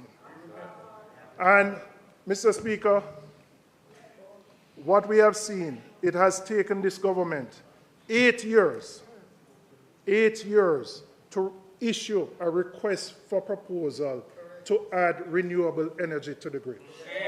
And it's not an accident. I'll tell you why. You have had 4 ministers of energy, right, over that period. You have closed down PCJ, NESAL, REP. We have lost critical human resource in those ministries, agencies, and departments, which has directly impacted our ability to bring energy costs down. Yeah. That is why we can't get growth. It's not an accident. The last build-out of renewable energy took place in 2016 based on the RFPs that were done in 2013 under our watch. And it has taken 8 years to issue these RFPs. We are a country that depends on heavy fuel oil. And the only way we can bring our energy costs down is to diversify. But because of the activities that happen at that ministry, it has stalled our move to renewable energies and to driving down energy costs. So I'm going to say what we plan to do. And the opposition leader and the member from East Kingston and Port Royal will speak more about it. But we're going to expand affordable, accessible, and implement more renewable energy. What do I mean by that? And I'm going to give specific examples. The JPS bill is coming up for renewal. One aspect of that relates to net billing. License, for renewal. One aspect relates to net billing. Net billing is where you generate your own electricity and you sell back to the grid. The advantage of net billing is that it reduces the cost because you don't have to buy the batteries to store, which are a big part of the cost. But the reality is that the net billing rate, as it is right now, does not provide an incentive for persons to invest in renewable energy. So the first thing we're going to do, we have to adjust that rate so it is more attractive, so that people who want to invest in solar and wind or whatever they want to do can do so and sell to the grid. Because right now, there is no incentive to do it under the current Electricity Act. We're going to look at power wheeling, which was under contemplation in our time. And what power wheeling does, it allows you, if you have multiple locations, to generate electricity in one and to provide electricity to the other. So it works for businesses that have branches or a number of distribution outlets. We're going to look at implementing microgrids in communities so that we can solve because we have an energy poverty issue in Jamaica. We have an energy poverty issue. So that's commitment number 10. Commitment number 11 is to implement a transparent pricing mechanism. So what happens right now, we know that we have multiple generators, not just JPS. You have Wigton Wind Farm, the private power companies. They sell to JPS at a particular price, generally much lower than what JPS ends up selling to us at. But there's no transparent mechanism in terms of the price that you ultimately get. Because they could be buying at 18 cents per kilowatt hour. And when it comes into their system, yes, they have to add transmission, distribution, and then there are losses, some technical and some non-technical. But we're going to implement a transparent mechanism. So you know that if it comes in at 18, you would know that you're getting it at 25, as an example. That is how we're going to deal with it. We're going to allow larger consumers, particularly those in special economic zones, to be able to generate and supply within those zones. And the reason we have to do it, we cannot attract the kinds of businesses, the kinds of build those industries, logistics-centered businesses, with the cost of energy as it is right now. Right? We're going to support vulnerable customers, and we'll have special considerations for those who are the elderly and those who have special needs. And we're going to amend the laws. We're going to amend the laws to allow full liberalization of the electricity market. This plan will be implemented on a phased basis as we move to ensure consumers start to see more affordable bills in the short to medium term. And I tell you, the member from East Kingston and Port Royal is a man who, when you play cricket, him not play and lick a single or two. Him try to lick the ball out of the ground. And when you look at where we were in our telecom sector in the late 90s, we were actually in a worse position. No, well, let me reverse it.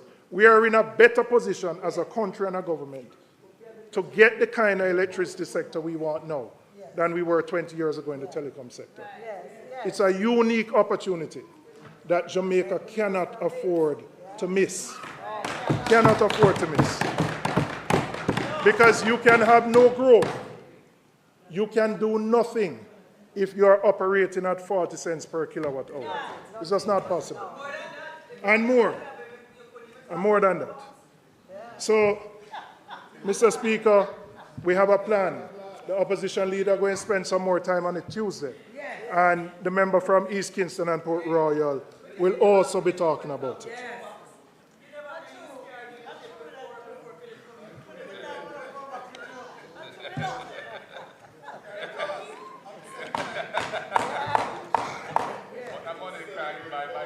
Mr. Speaker, on Tuesday, the Minister of Finance spent some time outlining an electricity theft program.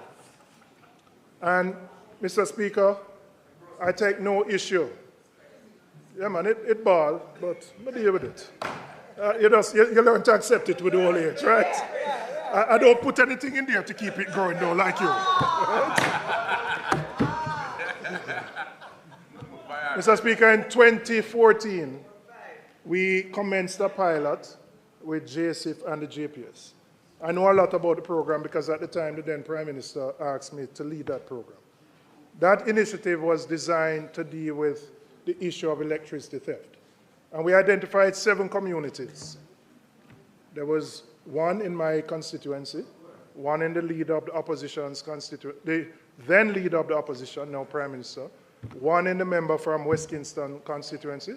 It never happened. It never happened. Why?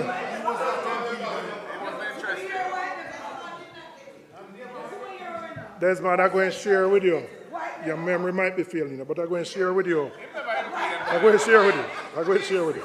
Me and your friend, but I'm going to share with you what you said. Because I have an article which quote you where you said it was a great program. Yeah,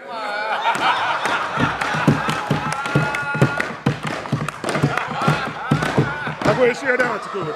I'm going to share the article with you. But, Mr. Speaker, I just want to explain what we did at the time and what the program was. So the program involved a number of components. It involved the wiring of houses because, as you know, it is probably the single greatest deterrent to people coming on the grid formally.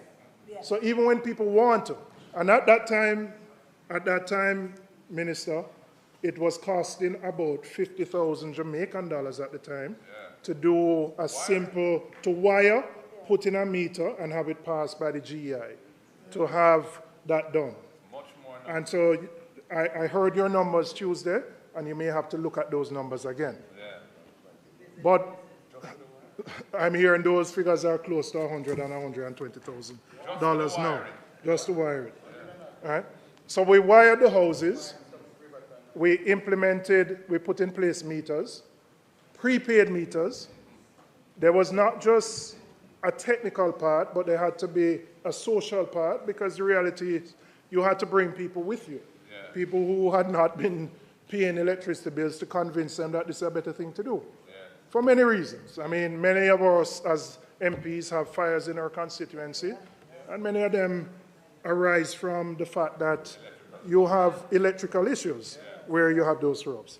And some people were just tired of having to run up and down if JPS came into the community. So we started that. We piloted it in 7 communities, and it had success. And so, Minister, I have no issue with what you're proposing to do.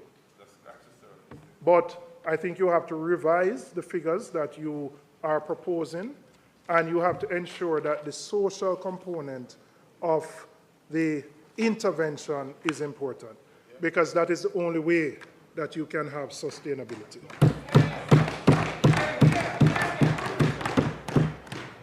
I want to turn now to the issue of efficiency. The next pillar of our strategy is efficiency in business expansion, commerce, and government. Mr. Speaker, if Jamaica is to achieve export-led growth, we must ensure that our businesses, in particular our micro, small, and medium enterprises, are operating efficiently. MSMEs are the backbone of the economy, accounting for over 60% of employment and generating $44 billion in revenues. Despite their importance, these businesses continue to struggle due to structural barriers that limit their ability to grow, innovate, and compete. This is why efficiency is a key pillar of our 4E strategy. To increase exports, our business must be agile, productive, and able to compete with international players. But we can't expect efficiency from them while they are burdened with limited access to financing, excessive red tape, poor infrastructure, and high energy costs. We must understand, Mr. Speaker, that efficiency is not just about doing things faster. It's about creating an economic environment where businesses can grow without unnecessary obstacles. A PNP government will focus on removing these roadblocks and creating an environment where MSMEs can scale up. The first thing on the issue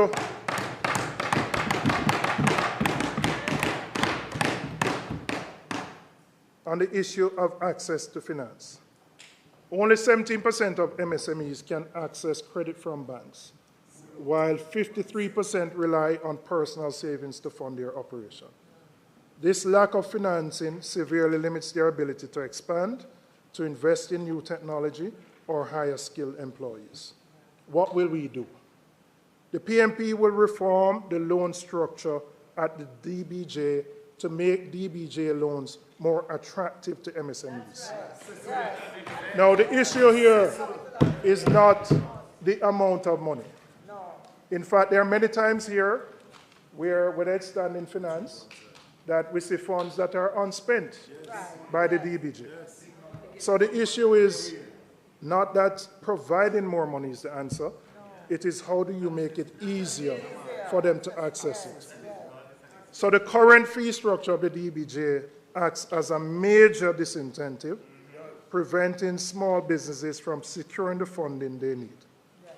Additionally, the DBJ facility currently excludes micro-enterprises, those that earn $15 million or less in annual revenues, further limiting access to much-needed financing.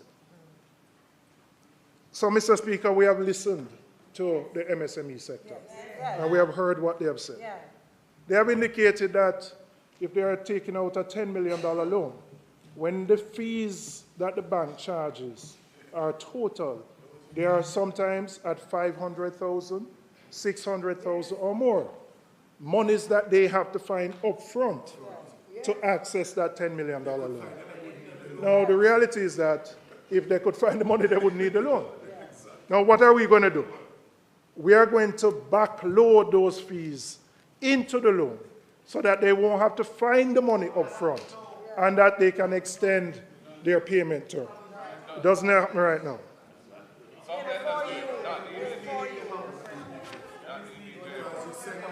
We are also going to expand access to micro-enterprises, businesses that have revenues of 15 million or less. Another issue for the MSME sector is the cumbersome regulations and the high compliance costs, which discourage MSMEs from formalizing and scaling their businesses. The process of registering, licensing, complying with tax obligations remains complex and costly for many of these entrepreneurs, forcing them to operate in the informal sector. Our commitment, Mr. Speaker, is that we are going to waive corporate income tax for 3 years for new MSMEs. We are saying to these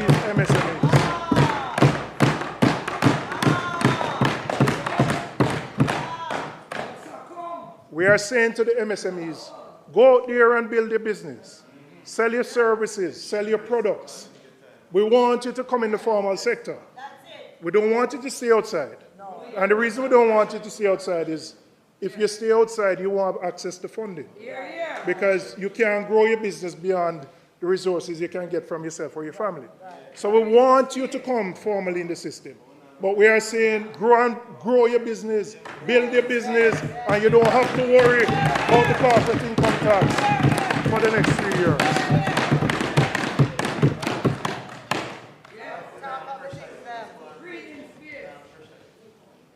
The MSMEs form the backbone of our society, and they need the support so that they can grow. Additionally, we are saying when we launch this initiative that businesses that started before its implementation and are still within the 1 to 3 year period of operation will also be eligible for this exemption. This policy will encourage MSMEs to enter the formal system so that they can access government support and the other benefits without the burden of the corporate income tax. Yes. The next thing we're going to do for MSMEs, and we have spoken about this, successive administrations have. The government is the largest procurer in the society. Billions and billions of dollars.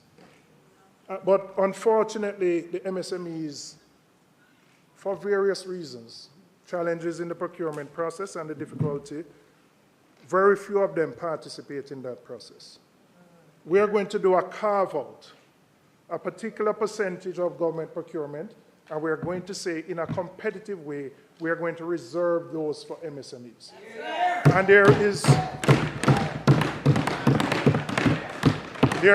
a defined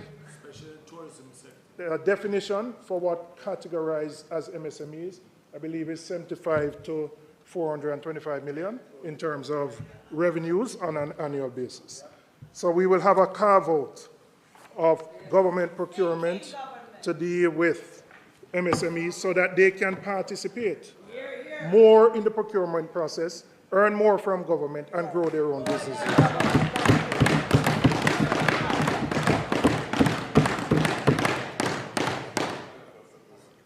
So, Speaker, I want to turn to procurement, our capital budget, and efficiency. So, Speaker, government procurement is slow, inefficient, and riddled with bureaucratic delays. It takes months, sometimes years, for procurement processes to be completed. It stalls critical projects, and it holds back national development. Mr. Speaker, if you think of the last two capital budgets, the one for this financial year, which we underspent by $19 billion. $19 billion, the capital budget. It was spent, it was reallocated and spent elsewhere. But when you think of economic growth and development, the greatest driver of that is your expenditure of your capital budget. And it's not just this year. We also underspent it last year, and I believe the year before. And there are a number of factors that drive it. The procurement process, and the minister brought a bill a couple of weeks ago, which hopefully will improve it. But we also have to address the public, what them call it, PIMS, the Public Investment Management System, Secretariat, which all large projects have to go through. And the reality is that that process needs to be more efficient and effective. Can't be bypassed, but it is taking too long for projects to go through that system. It shouldn't be taking.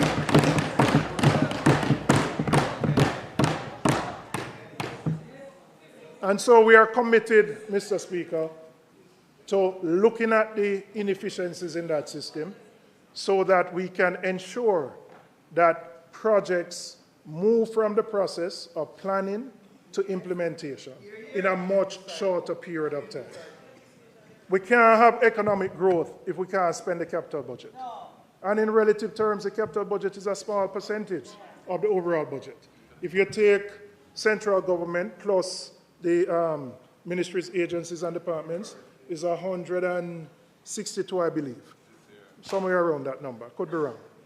It's about 9 to 10% of the overall budget. So we have to ensure that we spend that money, because that is what will give the impetus to the economic growth that we need.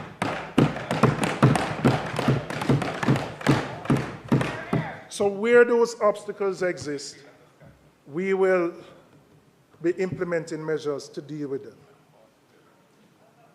When former Prime Minister P.J. Patterson was in office, we had implemented a development council initiative, which allowed large-scale projects that impacted multiple different stakeholders to be implemented in a more efficient manner, where all the players from ministries, different ministries, agencies, and departments were brought together to the table, chaired by the Prime Minister himself, because it was important to have the impetus and the authority of the Prime Minister behind it. And that removed some of the obstacles and the bottlenecks. We have to go back to a system like that, right? So that those large-scale projects can be implemented.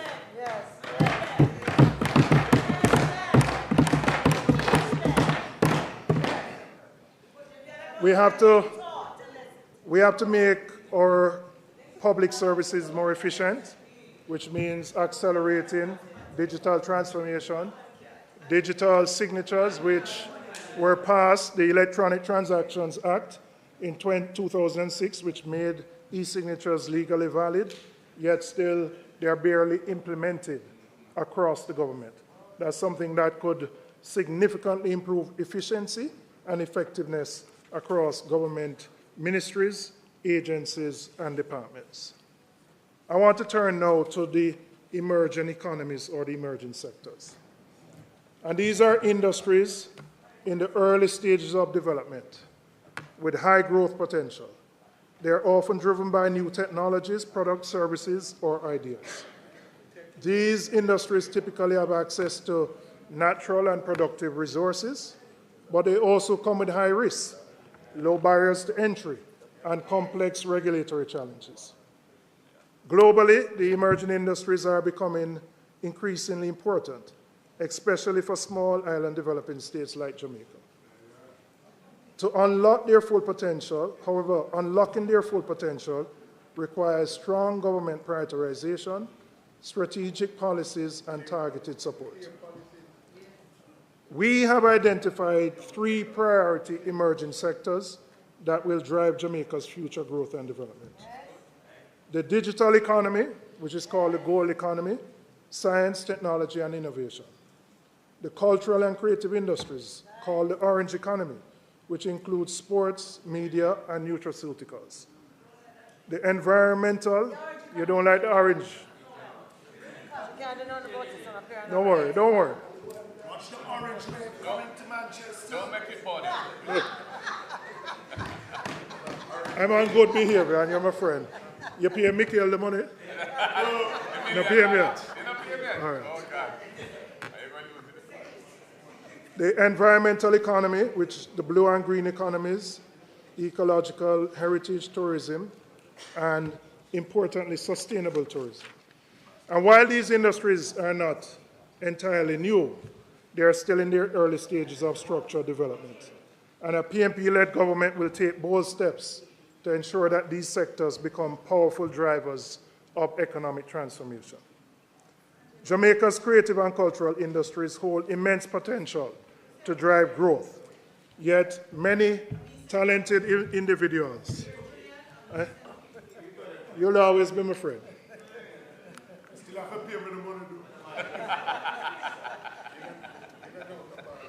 In and out of Parliament. Jamaica's creative and cultural industries hold immense potential to drive growth, yet many talented individuals and small businesses in this sector struggle due to a lack of structured support. You have TikTokers, YouTubers, digital content creators who are now making good money. You know, it's a funny thing. 30 or 40 years ago, if you went to a career day, it may have been lawyer, teacher, accountant, doctor, engineer. But now it's a different thing. These industries have become mainstream and offer opportunities for our young people. Not at all. Don't worry. Imagine what could be achieved if structured support was in place. I tell you already, I'm leaving you to Danishka for her to deal with you. Right? And she tells me every time she goes somewhere, you follow her. Mr. Speaker, with the right investment and policies, the government can catalyze a creative boom, turning raw talent into globally competitive brands that contribute to the Jamaican economy. So what will we do to support this sector? The People's National Party will establish a $1 billion creative economy support fund. $1 billion.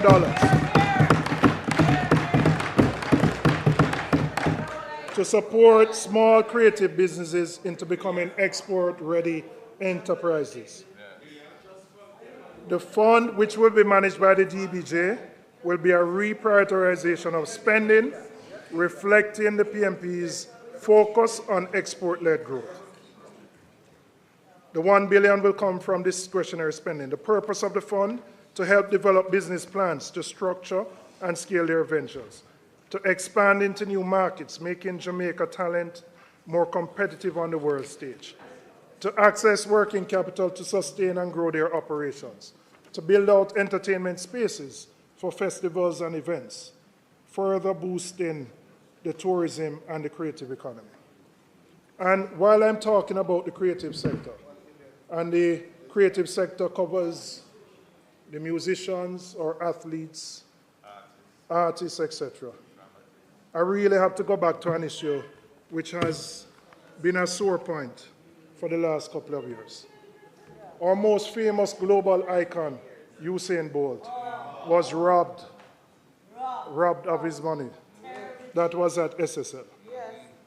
And let me say, it's not just Usain Bolt.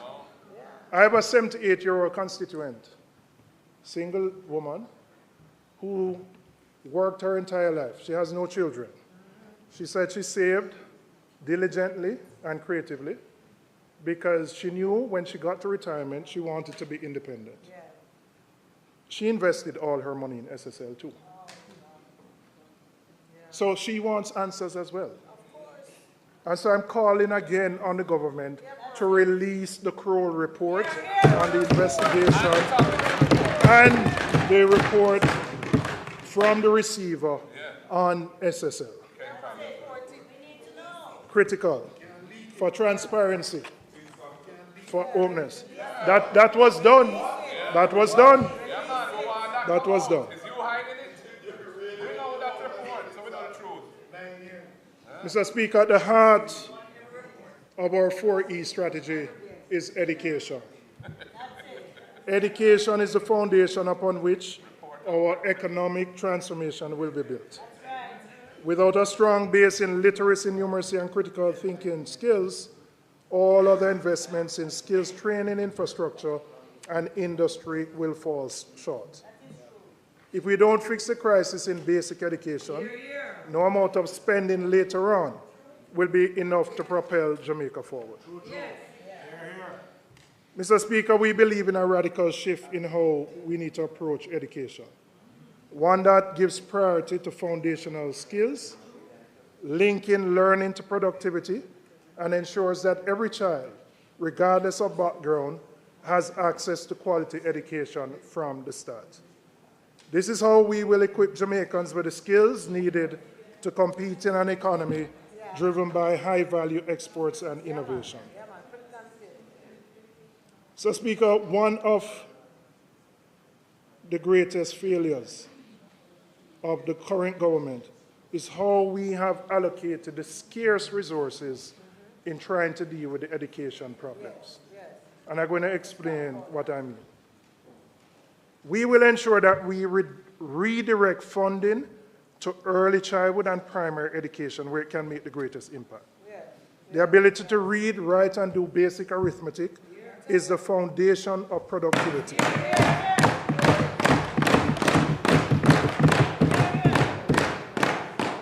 And if we fail here, we're going to always have a workforce that is unprepared for the demands of global competition.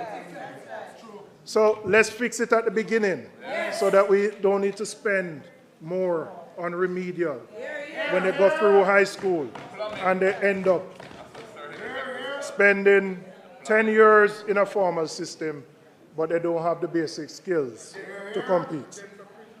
So what is our commitment? We're going to ensure that every child leaves primary school literate and numerate, implementing interventions to close the devastating learning gaps left by the pandemic. We will review the automatic progression of students who can't read or write at the required grade level. Now, that's important. It's not a simple thing to do. We know that in our education system, you move seamlessly through the grades. You go into basic school at 2 or 3, you have to leave by 6 to go to primary school. You move from a class of probably 20 in basic school to a primary school where you have about 35 or 40. And then you go through primary school and you get to PEP. And the reality, Mr. Speaker, is that every year we have somewhere between 30 to 40,000 students taking an exam, but really trying to get into 5,000 places. That's really what PEP is, right? And the students who come from better socioeconomic backgrounds, who have parents who can provide more support, will get into what you might call the 5,000 name brand places. When you think of our education system, the exam which creates the greatest stress and anxiety throughout a student's life is PEP. It's not CXC. It's not A-levels. It's not a university degree. It is PEP. And when you think of what parents go through to ensure that their children can get into one of the schools, a traditional school, we understand the problem that we have at the early childhood and primary level. And so with our limited resources, we have to focus the interventions there. So we're looking at retraining teachers to focus on literacy and numeracy mastery in the early years, equipping them with the tools needed to build stronger academic foundations. We have to restructure the curricula to prioritize literacy and numeracy from the earliest levels, rather than allowing students to be pushed through the system without the essential skills.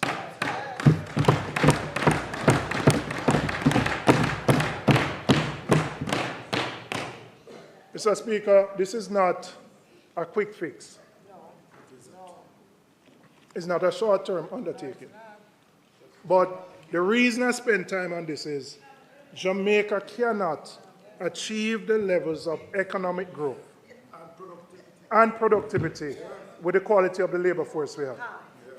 We have the private sector pressure in the government to import labor, even though we have 700,000 Jamaicans outside the labor force. And we have to, as a matter of urgency, tackle the foundation of the problem. The foundation, the root. So I'm not going to say nothing is being done. I would never say that.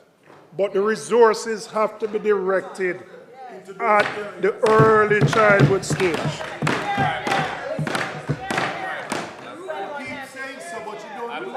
And primary. Now, Mr. Speaker, we're going to go beyond that. We have to align education with productivity and ensuring that we meet the needs of industry. And so we are going to ensure that our education aligns with industry needs, ensuring that our workforce is trained in the skills that drive economic growth. We're going to expand technical and vocational training in the high-demand sectors. And we're going to reform hard to focus on equipping Jamaicans with skills for high-income industries. Mr. Speaker, my 21st commitment, we will implement a policy where the government will match the cost that a company undertakes to upskill their workers. The government will match the cost.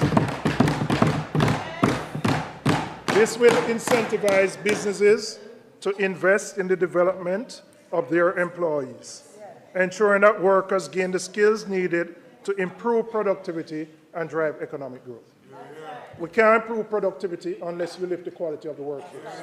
You're also going to have to invest in technology as well, but you have to give an incentive to companies for them to train, retrain, and upskill their workers. And we are providing that incentive, Mr. Speaker. Mr. Speaker, I want to issue a caution to the government on the approach of building 6 new STEAM academies. And it's a caution. On the surface, it sounds like a good thing that nobody could object to. You're going to build 6 STEAM academies. But we have such an inequitable system that building the 6 STEAM academies would be akin to creating 6 new, what I would call elitist schools, where the best and the brightest will go. I'm telling you what will happen. What we need to do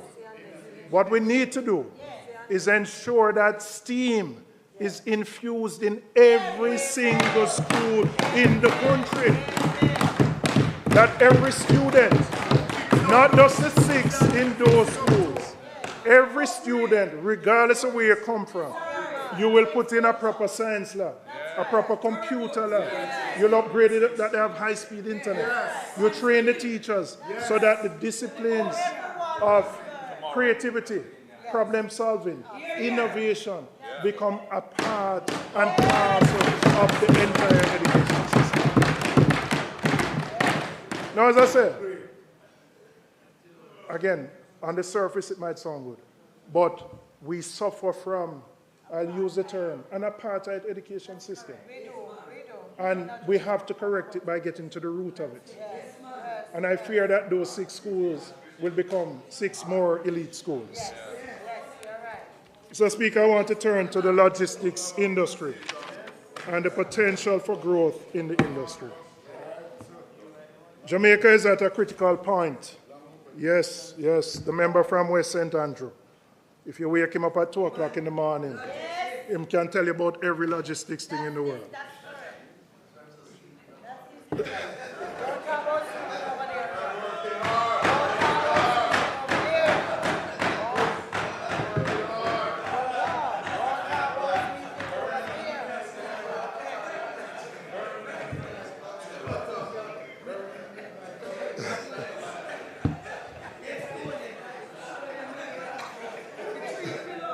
Jamaica is at a critical point in our economic journey, with the opportunity to leverage its strategic location, natural resources, and skilled workforce to become a global trade and logistics hub. To achieve this, we must develop key industrial clusters, create sustainable employment, and transform priority sectors to drive long-term growth. Building on the foundation of the Global Logistics Hub initiative, we must expand our vision beyond trade facilitation to include industrial growth and job creation. By doing so, Jamaica can integrate into global supply chains, attract investment, and ensure that the benefits of our logistics hub extend across the economy. The world is moving towards interconnected supply chains and regional trade networks, and Jamaica is perfectly positioned to serve as a gateway between the Americas and the global markets.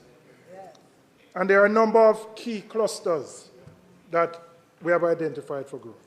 Agro-processing, which would include agro-processing, food production, refrigeration and logistics.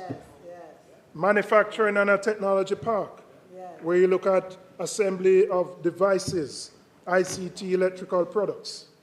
Logistics and distribution, where you look at warehousing, transportation and transshipment.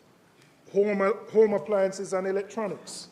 So there are a number of critical sectors that we believe that are critical if we are going to position ourselves for growth in the logistics center of the economy. These proposed clusters represent significant opportunities to diversify and grow our economy, to create jobs and to increase global competitiveness. By focusing on sustainability and inclusivity, we can ensure that these developments benefit all Jamaicans and position the country for long-term success. So, Speaker, I couldn't talk about growth and not mention the agricultural industry, because I regard it as critical to not just growth, but food security and sustainability. And there is more that we need to do to get agriculture on the pathway to driving more economic growth.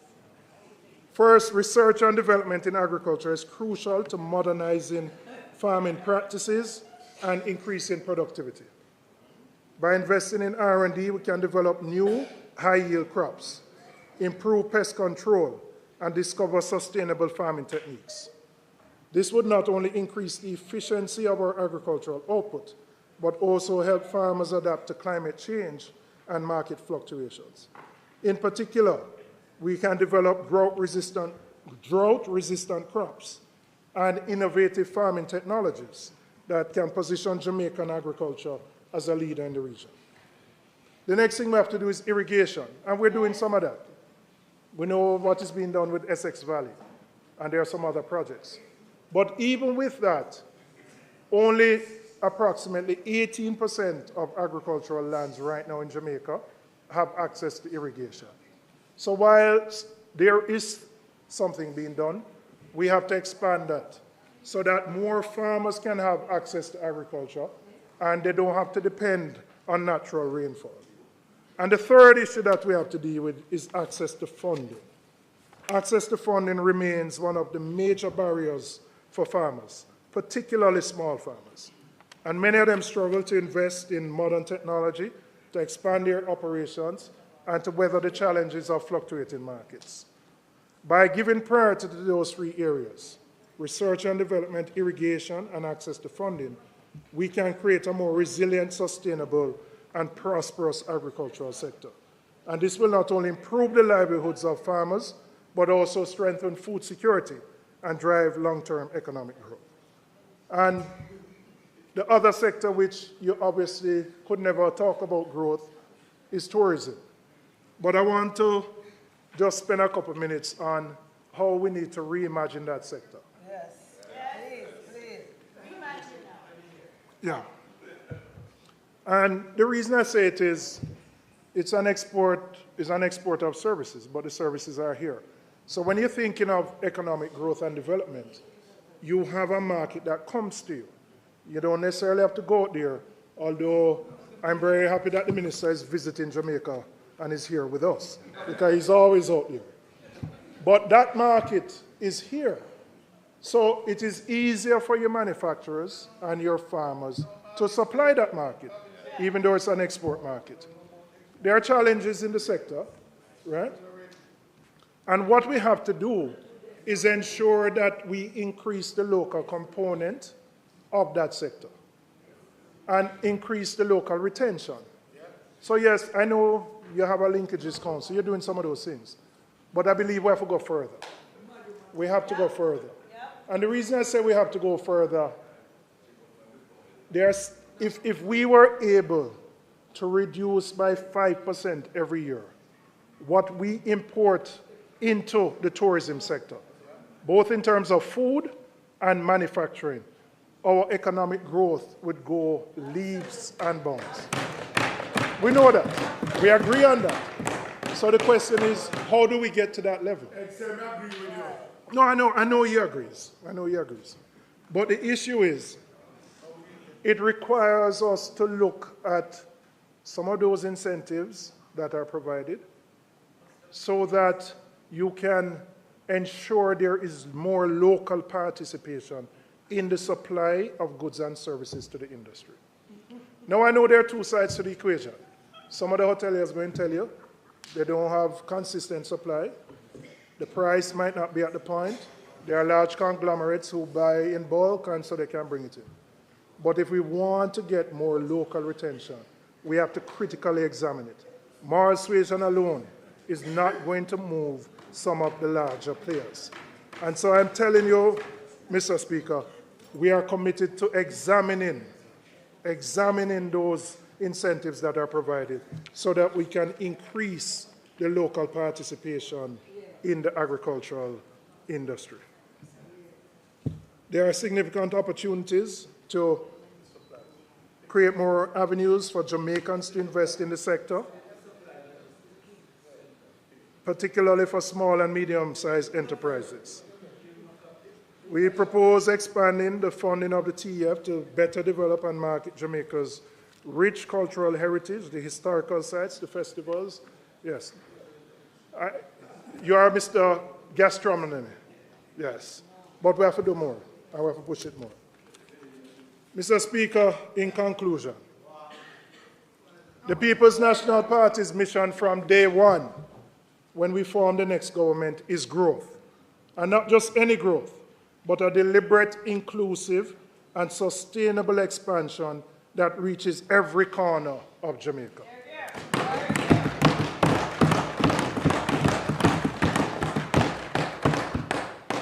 Growth that transforms our economy by moving beyond low-wage jobs to higher value-added industries, fostering innovation and driving value-added exports.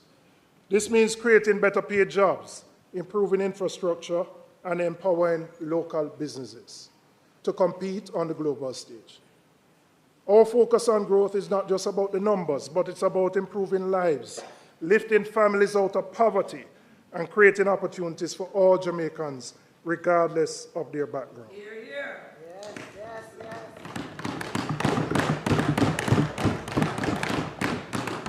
yes. Mr. Speaker, the proposed budget fails to effectively tackle the pressing issues that continue to hinder our country's economic progress.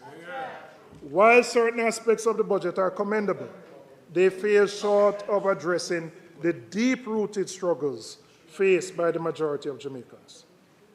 The necessary transformation will require strategic investment in critical sectors such as education, entrepreneurship, energy, and productivity.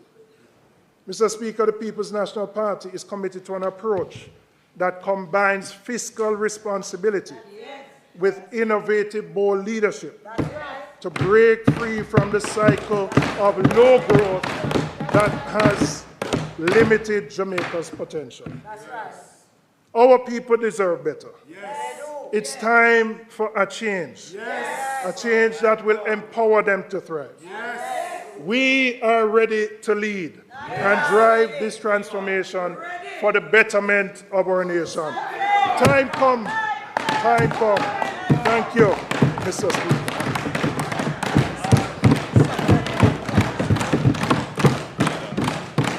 Glad it's so.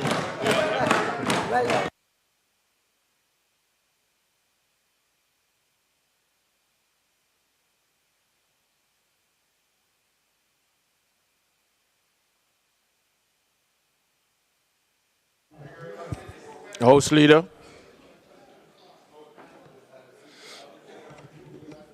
Mr. Speaker, I'd like to commend the member from St. Andrew Southeast and for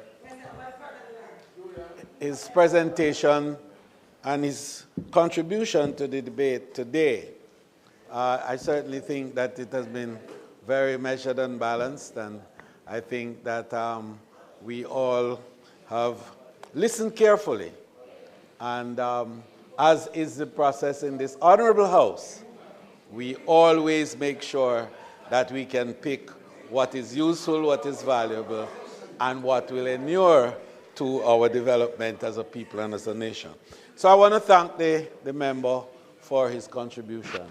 Mr. Speaker, I beg to move that the debate be suspended until Tuesday, the 18th of March, when the Speaker will be the Leader of the Opposition and member for St. Andrew Southern, Mr. Mark Goldie. Mr. Speaker, is not intended to do any further business today. I therefore beg to move that this Honourable House be adjourned until Tuesday, March 18th at 2 p.m. at the George William Gordon House. May it please you, Mr. Speaker. Thank you, House Leader. We will first take the motion of suspension. The question is that the budget debate be suspended until next Tuesday. Those in favour? Ayes have it. The request is that the House be adjourned until next week, Tuesday. Those in favour? The ayes have it. At this time, this Honourable House now stands adjourned.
Are you an entrepreneur producing an excellent Jamaican product or service?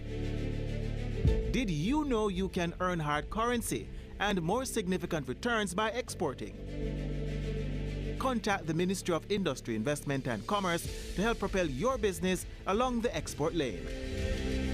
Everything you can produce, the Jamaicans overseas want it. We're not going to get rich by just bringing down the debt. We're going to get rich by exporting a lot more. So grow exports, create job opportunities, drive economic growth through exports to make Jamaica a richer and much more prosperous country.